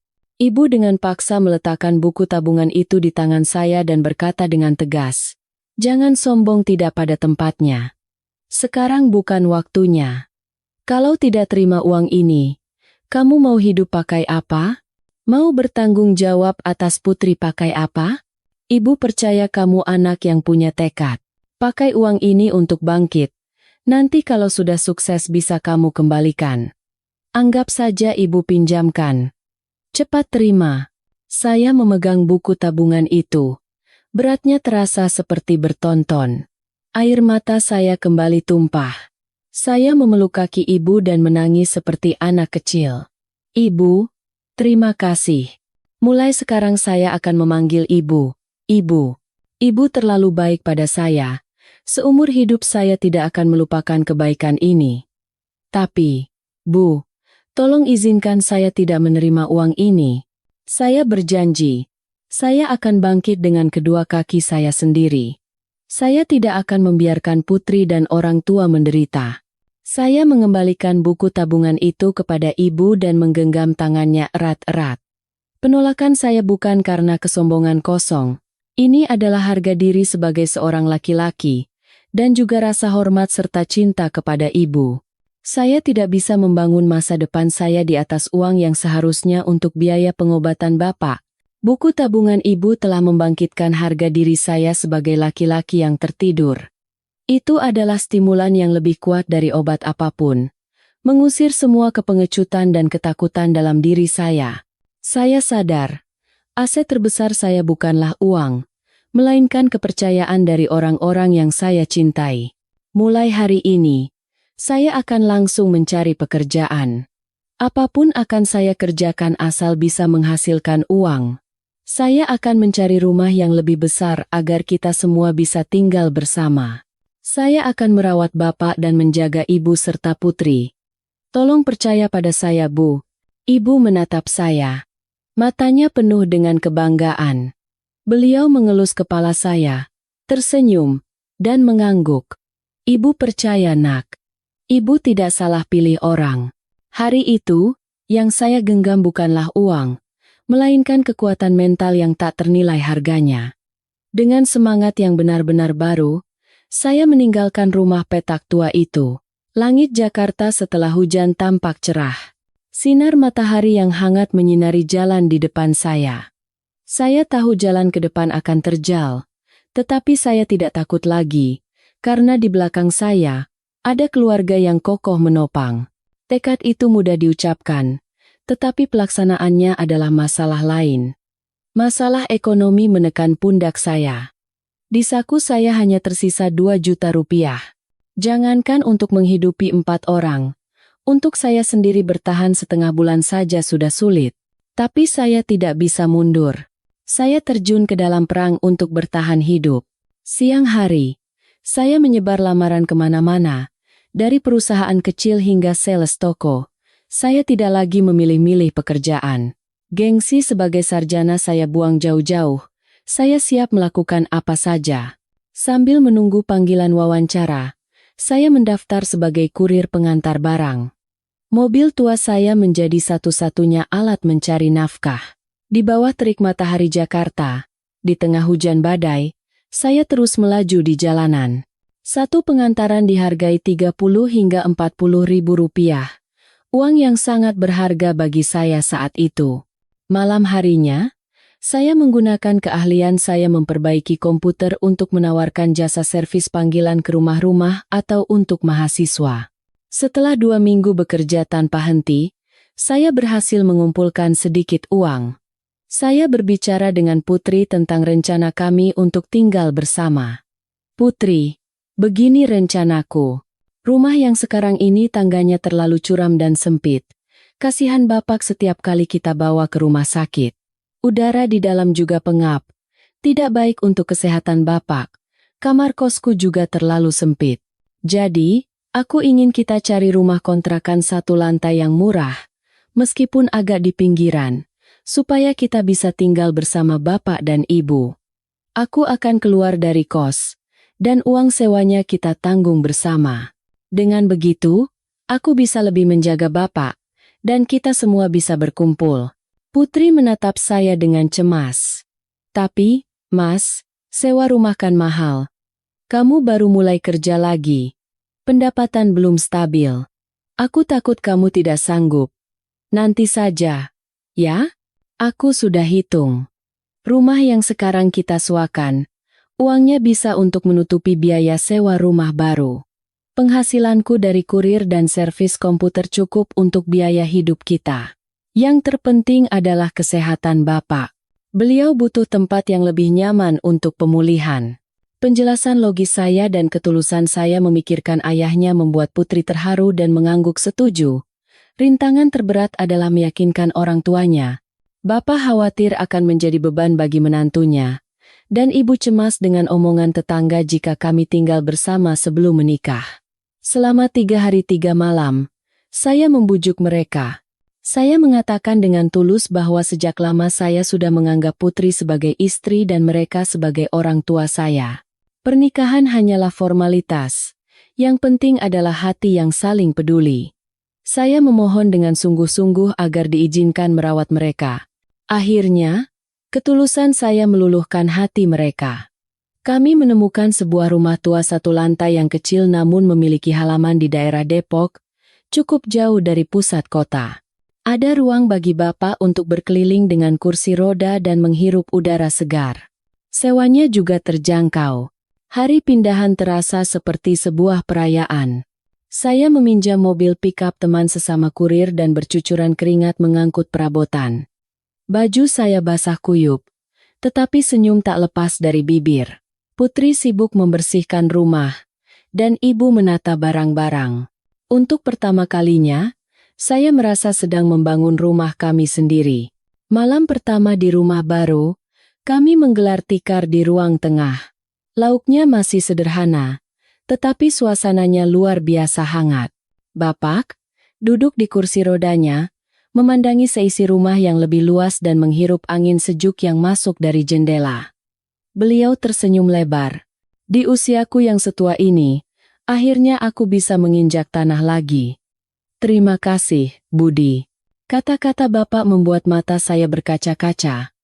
Sambil menyuapkan sepotong ikan, saya berjanji dalam hati akan berusaha lebih keras agar senyum itu tetap ada. Keputusan untuk tinggal bersama adalah keputusan paling berani, tetapi juga paling benar dalam hidup saya. Keputusan itu tidak hanya menyelesaikan masalah ekonomi, tetapi juga mengikat kami sebagai satu kesatuan, memberikan kekuatan untuk menghadapi badai kehidupan bersama. 3 bulan setelah tinggal bersama, segalanya mulai stabil. Penghasilan saya dari kurir dan servis komputer cukup stabil. Meskipun tidak berlebih, cukup untuk biaya hidup dan obat Bapak. Putri tetap bekerja di rumah sakit. Dengan beban pikiran tentang rumah yang berkurang dan bantuan saya dalam pekerjaan berat, wajahnya terlihat jauh lebih cerah. Suatu malam, Ibu memanggil kami berdua. Nak, tinggal bersama seperti ini memang baik. Tapi kalau statusnya tidak jelas, nanti jadi omongan orang. Sebaiknya kita adakan pernikahan sederhana, supaya bisa memberitahu leluhur dan status Putri juga jelas. Saya menatap Putri. Dia menunduk malu. Pasti dia juga sangat menginginkan momen ini. Wanita mana yang tidak bermimpi mengenakan gaun pengantin? Tapi memikirkan kondisi saya, hati saya terasa berat. Dari mana uang untuk menikah? Masalah orang tua di kampung juga belum selesai. Ibu saya pasti masih marah dan tidak akan datang.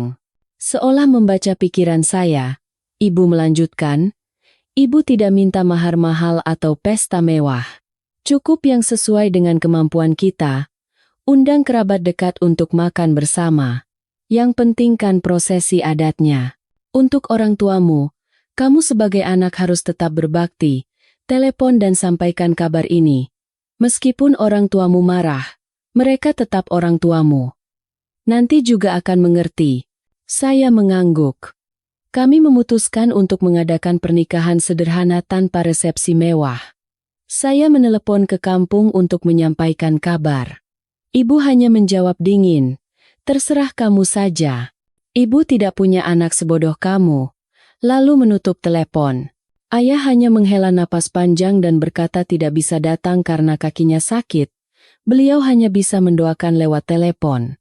Hati saya sakit sekali, tetapi saya tidak menyalahkan mereka.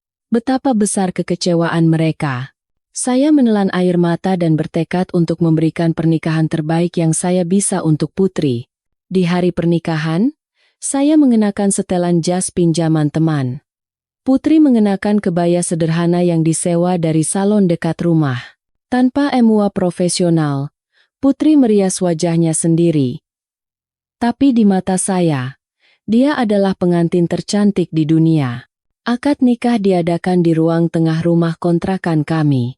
Di atas meja, ada beberapa jenis kue dan buah-buahan yang disiapkan dengan tulus oleh ibu. Tamu yang datang hanya segelintir, beberapa teman dekat saya, beberapa rekan perawat Putri, dan beberapa kerabat jauh ibu. Total hanya sekitar 20 orang. Saat bertukar cincin, dengan tangan gemetar saya memasangkan cincin emas tipis ke jari Putri. Cincin seharga 1 juta rupiah. Hasil saya bekerja sebagai kurir siang dan malam selama sebulan penuh.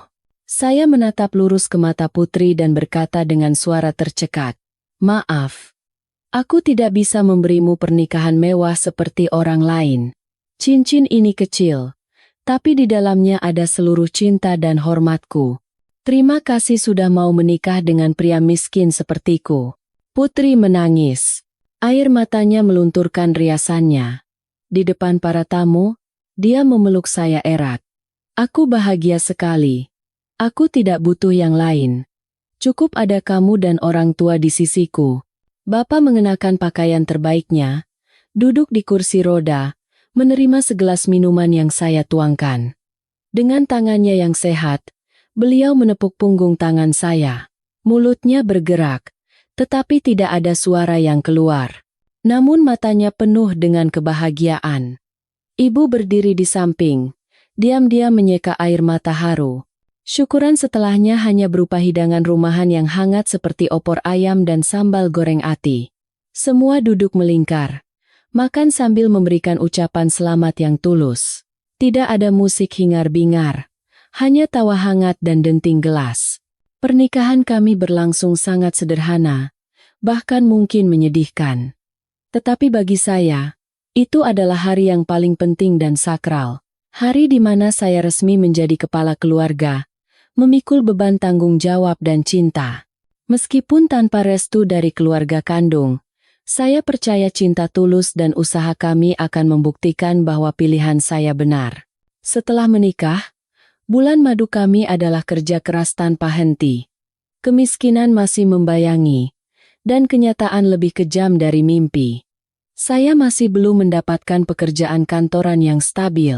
Tempat-tempat yang saya lamar menolak karena usia atau menawarkan gaji yang tidak manusiawi. Dengan biaya sewa, tagihan, dan obat bapak, tekanan ekonomi semakin berat. Sambil menunggu kesempatan, saya memutuskan untuk menjadi kurir penuh waktu. Hari saya dimulai pukul 5 pagi dan berakhir pukul 11 malam. Kulit saya menghitam terbakar matahari, Tangan saya kapalan karena terus memegang setang motor. Bahkan di hari hujan deras yang membuat jalanan tergenang, saya tetap mengantar barang demi bisa membeli susu atau buah tambahan untuk Bapak. Suatu kali, saat mengantar paket ke sebuah gedung apartemen mewah di Sudirman, saya tidak sengaja bertemu dengan Clara, wanita yang pernah meremehkan saya. Dia turun dari mobil Eropa yang mengkilap, mengenakan pakaian mewah. Melihat saya dengan seragam kurir yang kotor, dia menatap dengan campuran kaget, iba, dan sedikit cemooh. "Loh, Mas Budi, sekarang kerja begini? Benarkan kataku dulu, Mas tidak punya masa depan. Untung kita cepat putus." Dia hanya berkata singkat, lalu berbalik pergi. Saya berdiri termangu di bawah terik matahari. Harga diri saya terasa diinjak-injak. Saya ingin menyerah, ingin meninggalkan semuanya. Tetapi bayangan putri yang sedang dinas malam di rumah sakit dan bapak yang sedang berlatih berjalan selangkah demi selangkah di rumah, muncul di benak saya. Saya tidak boleh hancur. Ini pekerjaan halal, hasil keringat sendiri, tidak ada yang perlu dimalukan. Saya menyeka keringat dan kembali menyalakan motor, terjun kembali ke medan perang kehidupan. Selain menjadi kurir, saya juga menambah jadwal servis komputer di malam hari atau akhir pekan. Bahkan saat sedang makan, jika ada telepon panggilan servis, saya akan meletakkan sendok dan bergegas pergi dengan tas peralatan saya. Putri merasa kasihan melihat saya. Setiap malam saat saya pulang, dia akan memijat bahu dan kaki saya sambil berbisik, "Kamu terlalu lelah, Mas. Kurangi kerjanya. Biar aku yang ambil lembur lebih banyak. Aku kan laki-laki. Sudah tugasku menafkahi keluarga. Jangan khawatir. Aku masih kuat." Saya tertawa untuk menenangkannya, tetapi dalam hati saya cemas. Kesehatan saya mulai menurun. Setiap malam, pinggang saya terasa sakit luar biasa. Tetapi melihat buku catatan keuangan dan utang yang perlahan berkurang, melihat ada lauk daging di meja makan, semua kelelahan itu seolah sirna. Musibah seolah datang silih berganti. Saat musim hujan tiba, atap rumah kontrakan kami yang tua mulai bocor. Air menetes tepat di atas tempat tidur Bapak. Saya dan Putri semalaman menampung air dengan ember dan memindahkan tempat tidur Bapak. Melihat kondisi rumah yang menyedihkan, hati saya hancur. Keesokan paginya, saya nekat naik ke atap untuk mengganti seng yang sudah lapuk. Atapnya licin sehabis hujan. Beberapa kali saya nyaris terpeleset. Dari halaman, ibu menangkupkan kedua tangan, berdoa untuk keselamatan menantunya. Setelah berjuang selama 2 hari, perbaikan atap akhirnya selesai. Malam itu, hujan besar kembali turun, tetapi di dalam rumah terasa kering dan hangat. Kami sekeluarga duduk mengelilingi meja makan yang hangat, mendengarkan suara hujan di atap baru dengan perasaan damai yang aneh. Melalui masa-masa sulit itu, ikatan keluarga kami menjadi semakin kuat. Kami berbagi segalanya, dari sesuap nasi hingga suka dan duka terkecil. Tidak ada liburan mewah atau hadiah mahal, tetapi ada sorak-sorai saat Bapak berhasil berjalan beberapa langkah setelah rutin berlatih bersama saya. Ada kebahagiaan saat Putri mendapatkan penghargaan sebagai karyawan teladan di rumah sakit. Saya sadar, kebahagiaan bukanlah tujuan akhir bernama kekayaan, melainkan ada dalam perjalanan terjal yang kami lalui bersama ini. Hari-hari penuh badai itu telah menempa saya menjadi kepala keluarga yang tangguh dan pria yang dewasa. Dan saya percaya, setelah hujan akan ada pelangi. Buah manis pasti menanti kami. Musim hujan tahun itu terasa sangat panjang, dan rematik ibu mertua semakin parah.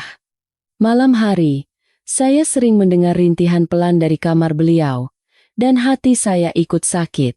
Ibu adalah orang yang sangat perasa.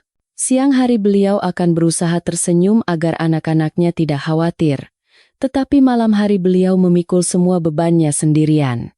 Suatu malam yang diiringi badai, petir menyambar membelah langit hitam. Saat saya dan Putri tertidur lelap, kami dikejutkan oleh teriakan dari kamar orang tua. "Pak, jangan tinggalkan ibu. Pak, tolong." Kami berdua berlari ke kamar mereka.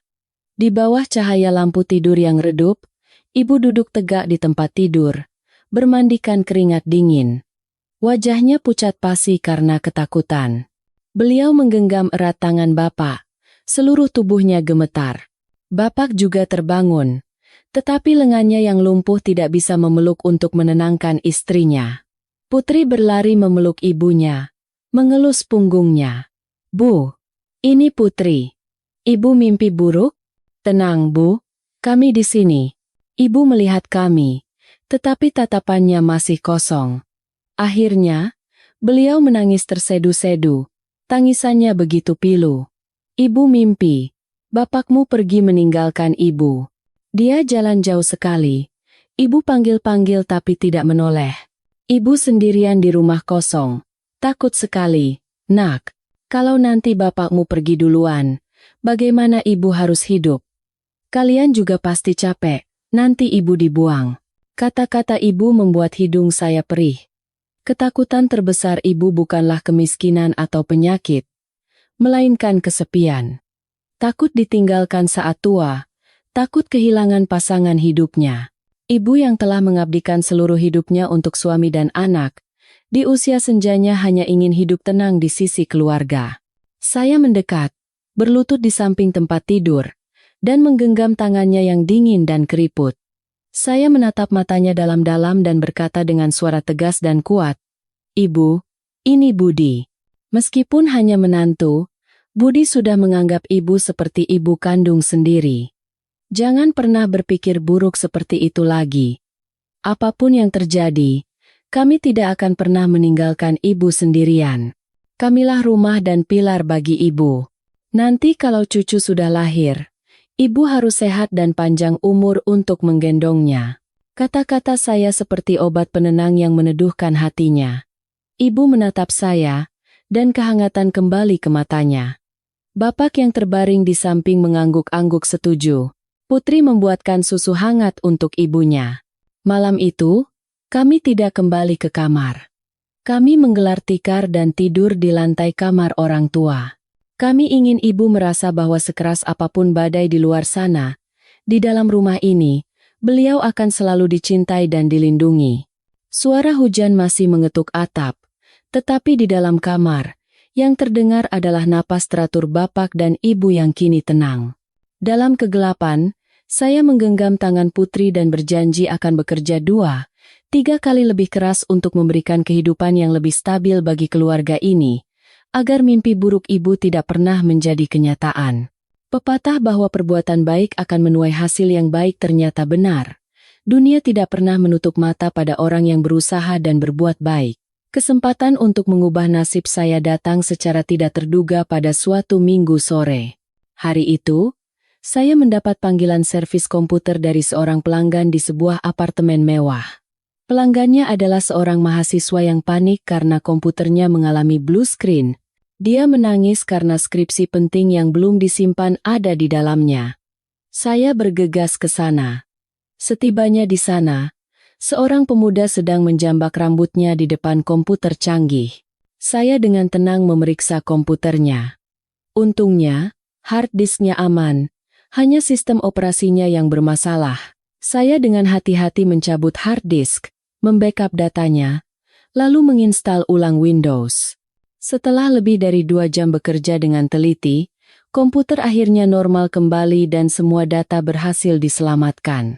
Mahasiswa itu bersorak gembira dan berkali-kali mengucapkan terima kasih. Tepat saat itu, seorang pria parubaya masuk ke kamar. Beliau mengenakan pakaian golf mahal dan memancarkan aura wibawa. Ayah dari mahasiswa itu, melihat saya sedang membereskan peralatan, beliau bertanya beberapa hal. Beliau tampak terkesan dan terkejut karena saya tidak mencoba menjual suku cadang baru seperti teknisi lain, dan hanya meminta biaya servis yang jujur sebesar Rp300.000. Beliau mengundang saya ke ruang tamu dan menawari minuman. Selama percakapan, beliau mengetahui bahwa saya pernah bekerja kantoran, ahli komputer, dan sekarang melakukan pekerjaan serabutan untuk menafkahi istri dan mertua yang sakit. Beliau menatap saya dengan tajam, seolah bisa membaca isi hati saya. Anda punya dasar pengetahuan yang kuat, jujur, dan rajin. Perusahaan saya sedang mencari staf IT untuk mengelola sistem dan dukungan teknis. Gaji awal 4 juta per bulan. Semua tunjangan lengkap. Anda tertarik? Saya membeku. Gelas di tangan saya nyaris jatuh. 4 juta rupiah? Itu 3 kali lipat dari penghasilan saya yang tidak menentu. Terlebih lagi, ini adalah pekerjaan tetap yang stabil, sesuai dengan keahlian saya, dan ada jenjang karir. Rasanya seperti mimpi. Terima kasih banyak, Pak. Saya sangat tertarik.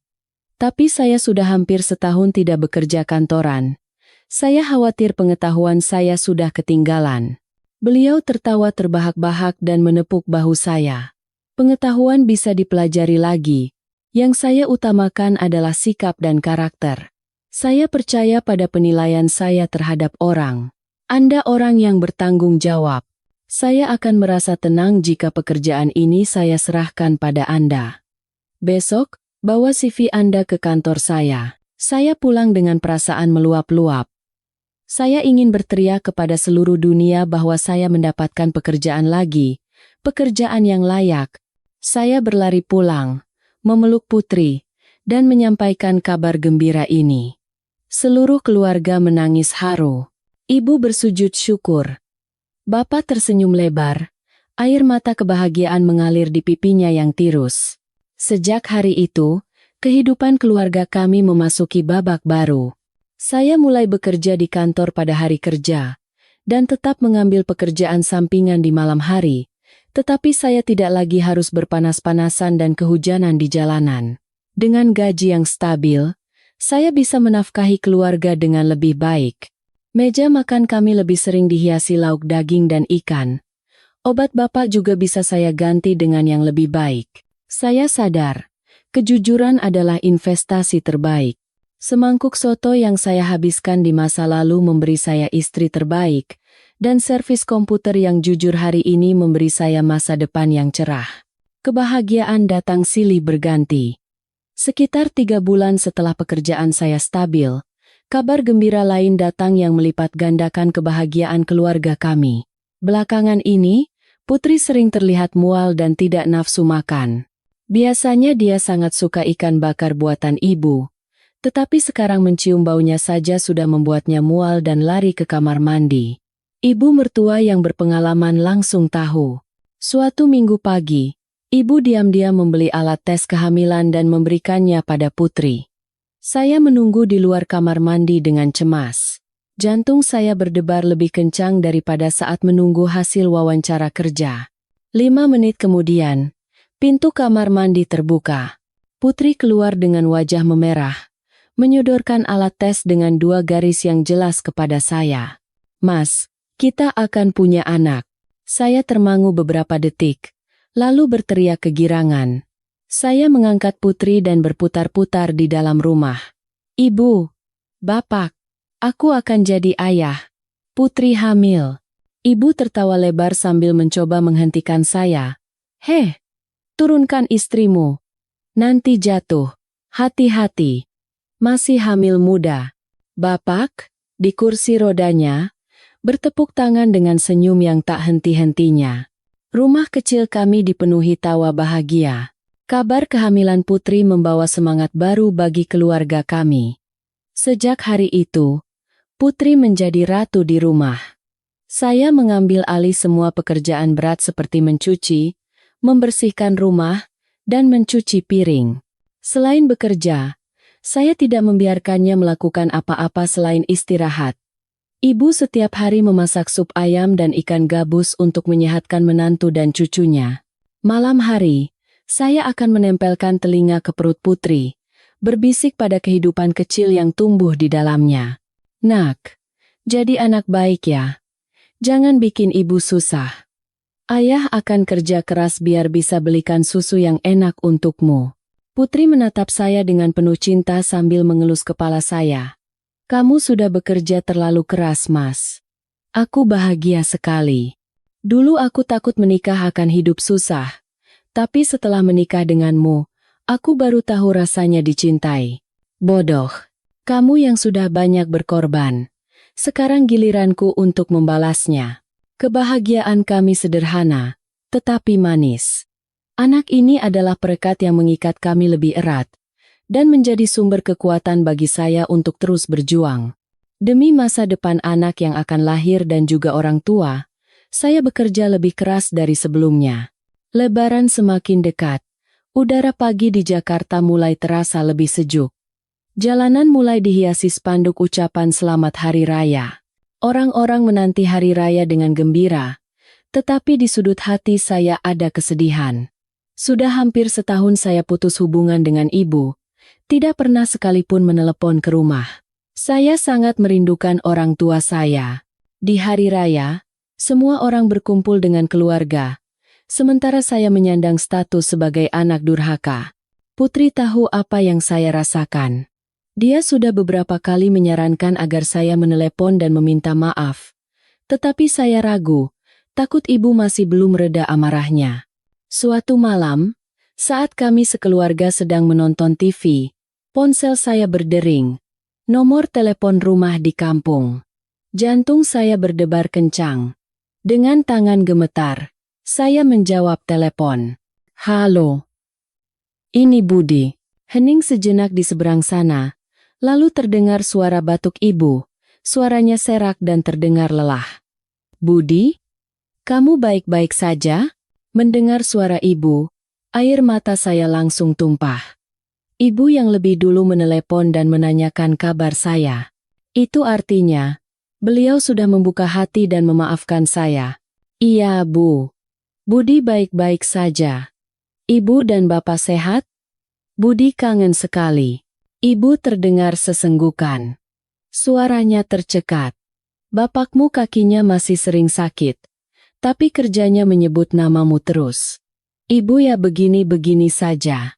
Ibu dengar dari Bu Lastri, kamu sekarang sudah sadar, kerja rajin, dan sebentar lagi mau jadi ayah. Iya Bu. Istriku hamil 4 bulan. Rencananya lebaran ini aku mau bawa istri pulang untuk sungkem dan minta maaf sama ibu dan bapak. Ibu terdiam sejenak, lalu menghela napas.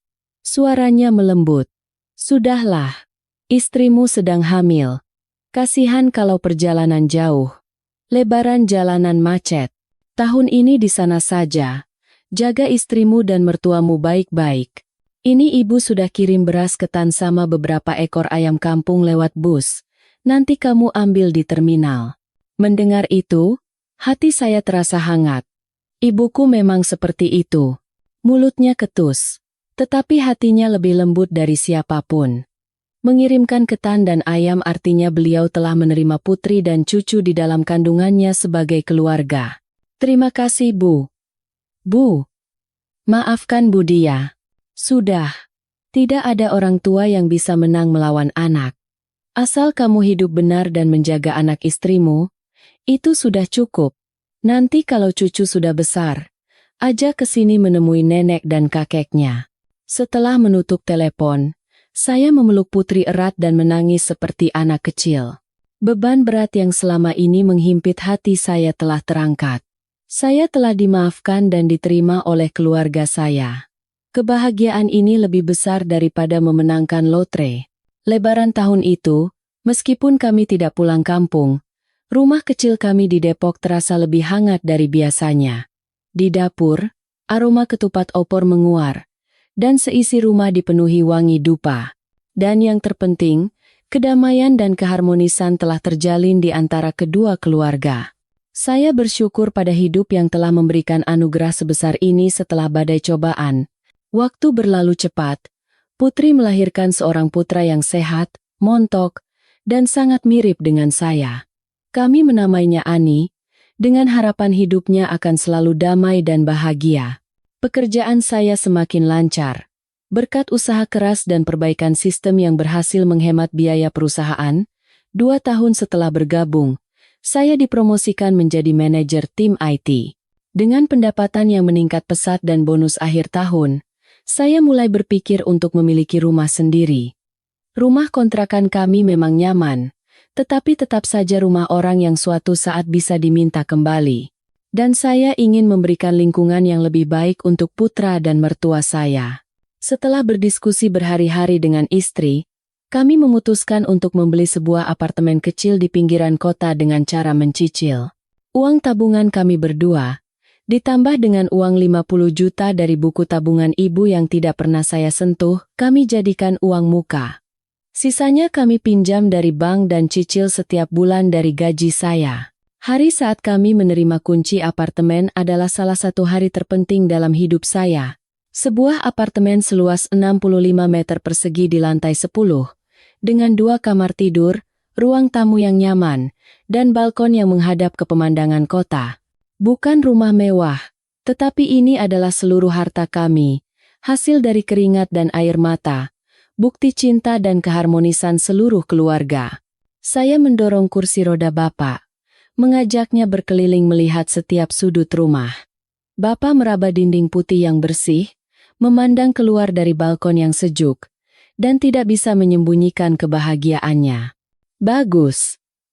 Bagus sekali. Sebelum mati, aku bisa juga merasakan tinggal di apartemen tinggi dan naik lift. Ibu melihat dapur modern, menyentuh kompor induksi dan kulkas baru. Beliau tersenyum puas. Sekarang tidak perlu khawatir bocor atau kebanjiran lagi. Terima kasih, Budi. Kamu sudah bekerja sangat keras. Tidak, Bu. Ini rumah kita semua. Hasil kerja keras kita semua. Tanpa tabungan ibu, tanpa dukungan putri, bagaimana mungkin saya bisa sampai di hari ini? Saya merangkul bahu ibu dan istri saya, memandangi putra saya yang tertidur di buayan. Perasaan haru membuncah di dada. Dari seorang pemuda miskin yang dicampakkan kekasih, kini saya adalah seorang pria dengan karir yang sukses, istri yang bijaksana, putra yang lucu, dan sebuah keluarga untuk pulang. Pepatah bersatu kita teguh memang benar adanya. Malam pertama di rumah baru, saya berdiri di balkon, memandangi kerlip lampu kota. Angin malam yang sejuk seolah menghapus semua kenangan pahit di masa lalu. Saya teringat semangkuk soto dingin bertahun-tahun yang lalu. Saya teringat tatapan kecewa mantan kekasih saya, dan saya bersyukur atas semua kesulitan itu. Tanpa pernah terjatuh, saya tidak akan bisa menghargai kebahagiaan yang saya miliki sekarang. Tanpa semangkuk soto yang dihabiskan sampai bersih itu, saya tidak akan bertemu keluarga yang luar biasa ini. Kehidupan di depan mungkin masih dipenuhi banyak kekhawatiran dan cicilan bank. Tetapi saya yakin, dengan cinta dan persatuan, keluarga kami bisa melewati semuanya. Rumah ini tidak hanya dibangun dari batu bata dan semen. Ia dibangun dari cinta suami istri, bakti anak, dan kebesaran hati orang tua. Itulah fondasi terkuat untuk kebahagiaan abadi. Apartemen baru kami di lantai 10 membuat udara terasa sejuk dan segar. Setelah pindah ke sini, kesehatan bapak dan ibu mertua membaik secara signifikan. Udara bersih dan hati yang gembira sepertinya menjadi obat terbaik. Putra kami Ani juga tumbuh dengan sehat, menjadi sumber tawa di rumah. Musim semi kedua di rumah baru tiba. Tahun ini, saya memutuskan untuk melaksanakan rencana penting yang sudah lama saya simpan. Menjemput orang tua saya dari kampung untuk berlebaran bersama di Jakarta dan bertemu dengan cucu mereka. Meskipun ibu sudah mengirimkan hadiah lebaran dan kami sudah berkomunikasi lewat telepon, kedua orang tua kami belum pernah bertemu secara resmi. Saya ingin orang tua saya melihat kehidupan saya sekarang, dan betapa baiknya menantu yang dulu mereka tentang habis-habisan. Saya menyampaikan rencana ini kepada putri dan ibu mertua. Keduanya sangat mendukung. Ibu mertua berkata akan membersihkan kamar agar besan-besannya bisa beristirahat dengan nyaman. Putri dengan antusias mulai menyusun menu makanan kesukaan mertuanya. Hati hangat dari keluarga istri membuat saya semakin percaya diri. 2 hari sebelum lebaran, saya meminjam mobil kantor dan pulang ke kampung untuk menjemput orang tua.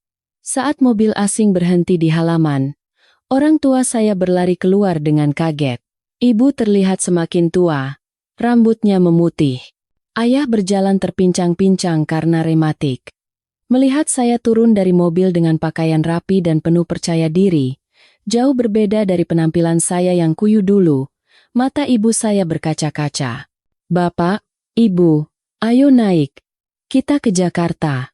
Ani kangen sama nenek dan kakeknya. Dengan ekspresi campuran antara gembira dan bersalah, ibu bergegas masuk ke rumah dan membungkus beberapa ekor ayam kampung dan beras ketan. Ayah, dengan canggung mengusap tangannya ke celana, tidak bisa menyembunyikan rasa bangganya. Selama perjalanan ke Jakarta, ibu terus menggenggam tangan saya dan bertanya macam-macam. Tentang pekerjaan saya, rumah, dan yang paling sering, tentang Putri. Pertanyaannya tidak lagi tajam penuh curiga, melainkan penuh perhatian yang hati-hati dan sedikit penyesalan. Mobil memasuki kompleks apartemen modern, dan kami naik lift ke lantai 10. Saat pintu terbuka, pemandangan hangat menyambut kami.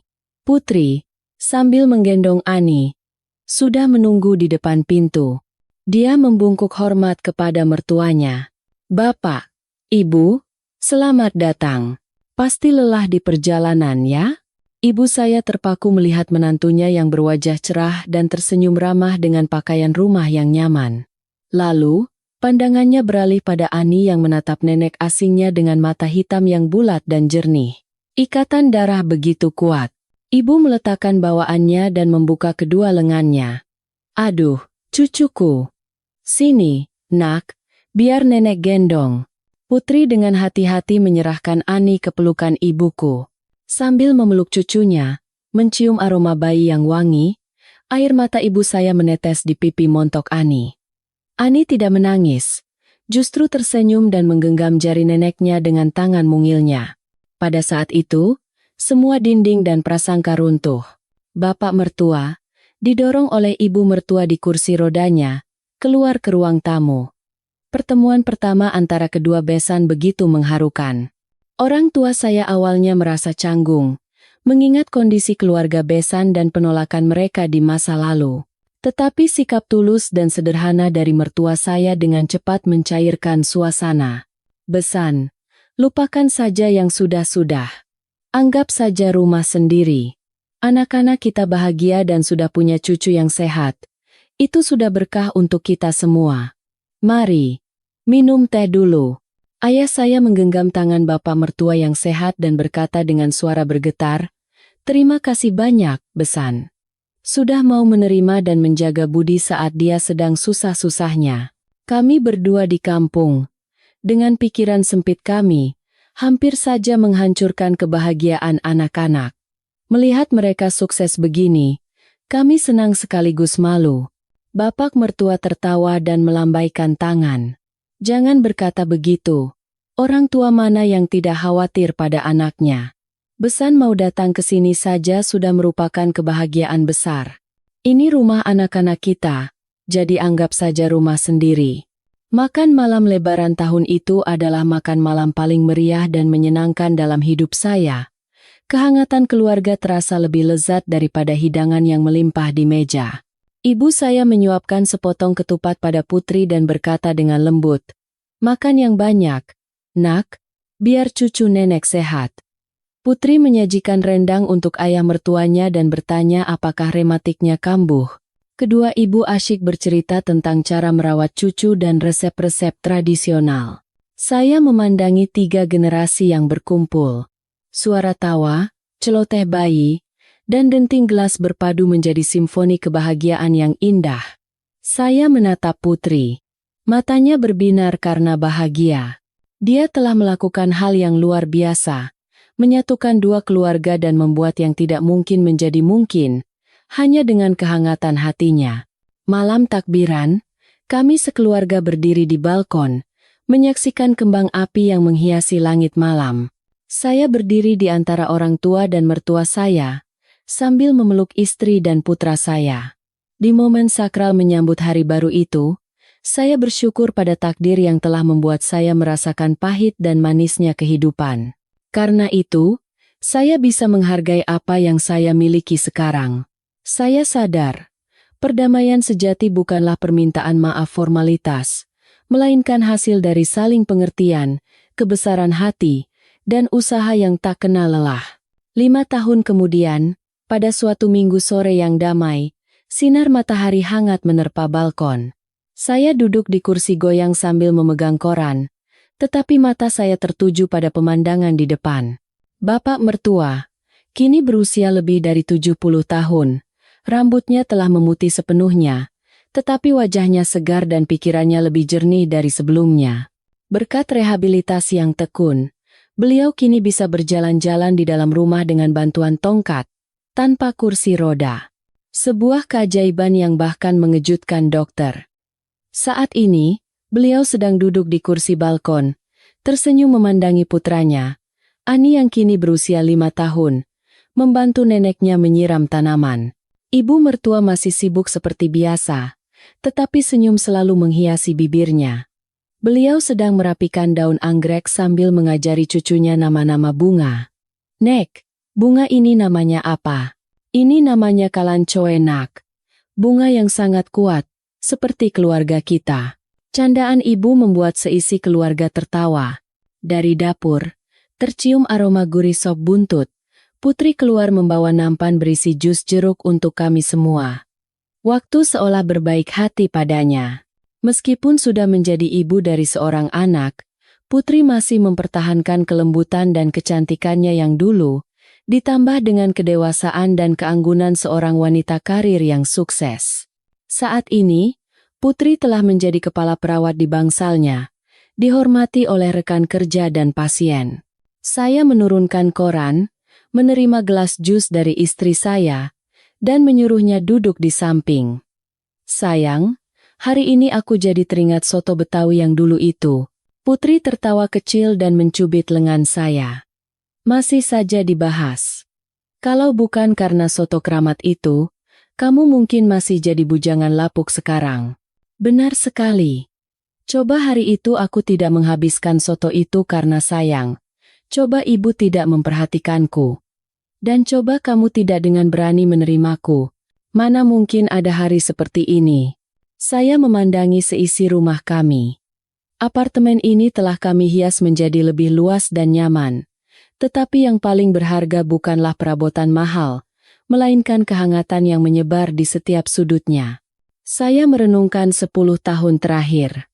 Dulu, saya adalah pria yang terpuruk dalam kemiskinan, dicampakkan kekasih, kehilangan pekerjaan, dan ditolak keluarga. Saya ingin menyerah dalam keputusasaan, tetapi cinta tanpa syarat dari keluarga Putri, semangkuk soto dan sebotol acar kampung, telah membangkitkan saya. Mereka memberi saya keyakinan bahwa jika kita hidup dengan baik, jujur, dan rajin, hidup tidak akan pernah mengkhianati kita. Kini, saya adalah seorang suami, seorang ayah, seorang anak yang berbakti, dan seorang direktur teknis di sebuah perusahaan IT besar. Saya bisa memberikan hari tua yang nyaman bagi kedua pasang orang tua, dan setiap tahun kami bisa berlibur bersama. Tetapi kebahagiaan terbesar bagi saya adalah setiap malam pulang kerja, menyantap makan malam buatan istri, mendengar tawa anak, dan melihat kesehatan orang tua. "Ayah, sop buntutnya sudah matang," kata ibu, "cepat ke meja makan." Suara Ani menyadarkan saya. Saya bangkit, menggandeng tangan Putri, dan masuk ke dalam. Di atas meja makan, semangkuk sop buntut mengepul panas. Potongan daun bawang dan irisan daging sapi terlihat begitu menggugah selera. Kami sekeluarga duduk mengelilingi meja. "Selamat makan semua. Ini resep spesial dari ibunya Putri, Laho." Saya menyeruput sesendok kuah. Rasa kaldu yang kaya dan aroma rempah yang lembut menyebar di mulut. Sungguh lezat. Saya memandangi mangkuk sop saya dan mangkuk putra saya bergantian. Anak itu juga menunduk, makan dengan lahap tanpa menyisakan sepotong daun bawang pun. Persis seperti saya dulu. Ibu mertua, melihat pemandangan itu, tersenyum lembut. Matanya berbinar bahagia.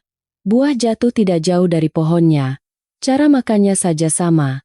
Ani kita ini kalau sudah besar pasti akan jadi pria yang baik dan bertanggung jawab seperti ayahnya. Saya mengelus kepala putra saya. Rasa bangga memenuhi hati. Anak pintar. Ingat ya nak, sebutir nasi pun berharga. Kita harus menghargai keringat petani, dan juga harus menghargai cinta keluarga kita. Mengerti? Iya, Ayah. Ani ingat, kisah kami berakhir di sana, di tengah kepulan uap sop buntut dan senyum bahagia. Dunia di luar sana mungkin masih penuh badai, tetapi saya percaya, selama keluarga bersatu hati, saling mencintai dan berbagi, kesulitan apapun bisa kami atasi. Kebahagiaan tidak berada di tempat yang jauh. Kebahagiaan ada dalam perjalanan yang kita lalui bersama, dalam menghargai hal-hal paling sederhana, seperti semangkuk soto yang dihabiskan sampai bersih, seperti kata-kata penyemangat yang hangat di saat sulit, dan seperti sebuah rumah yang hangat untuk kembali.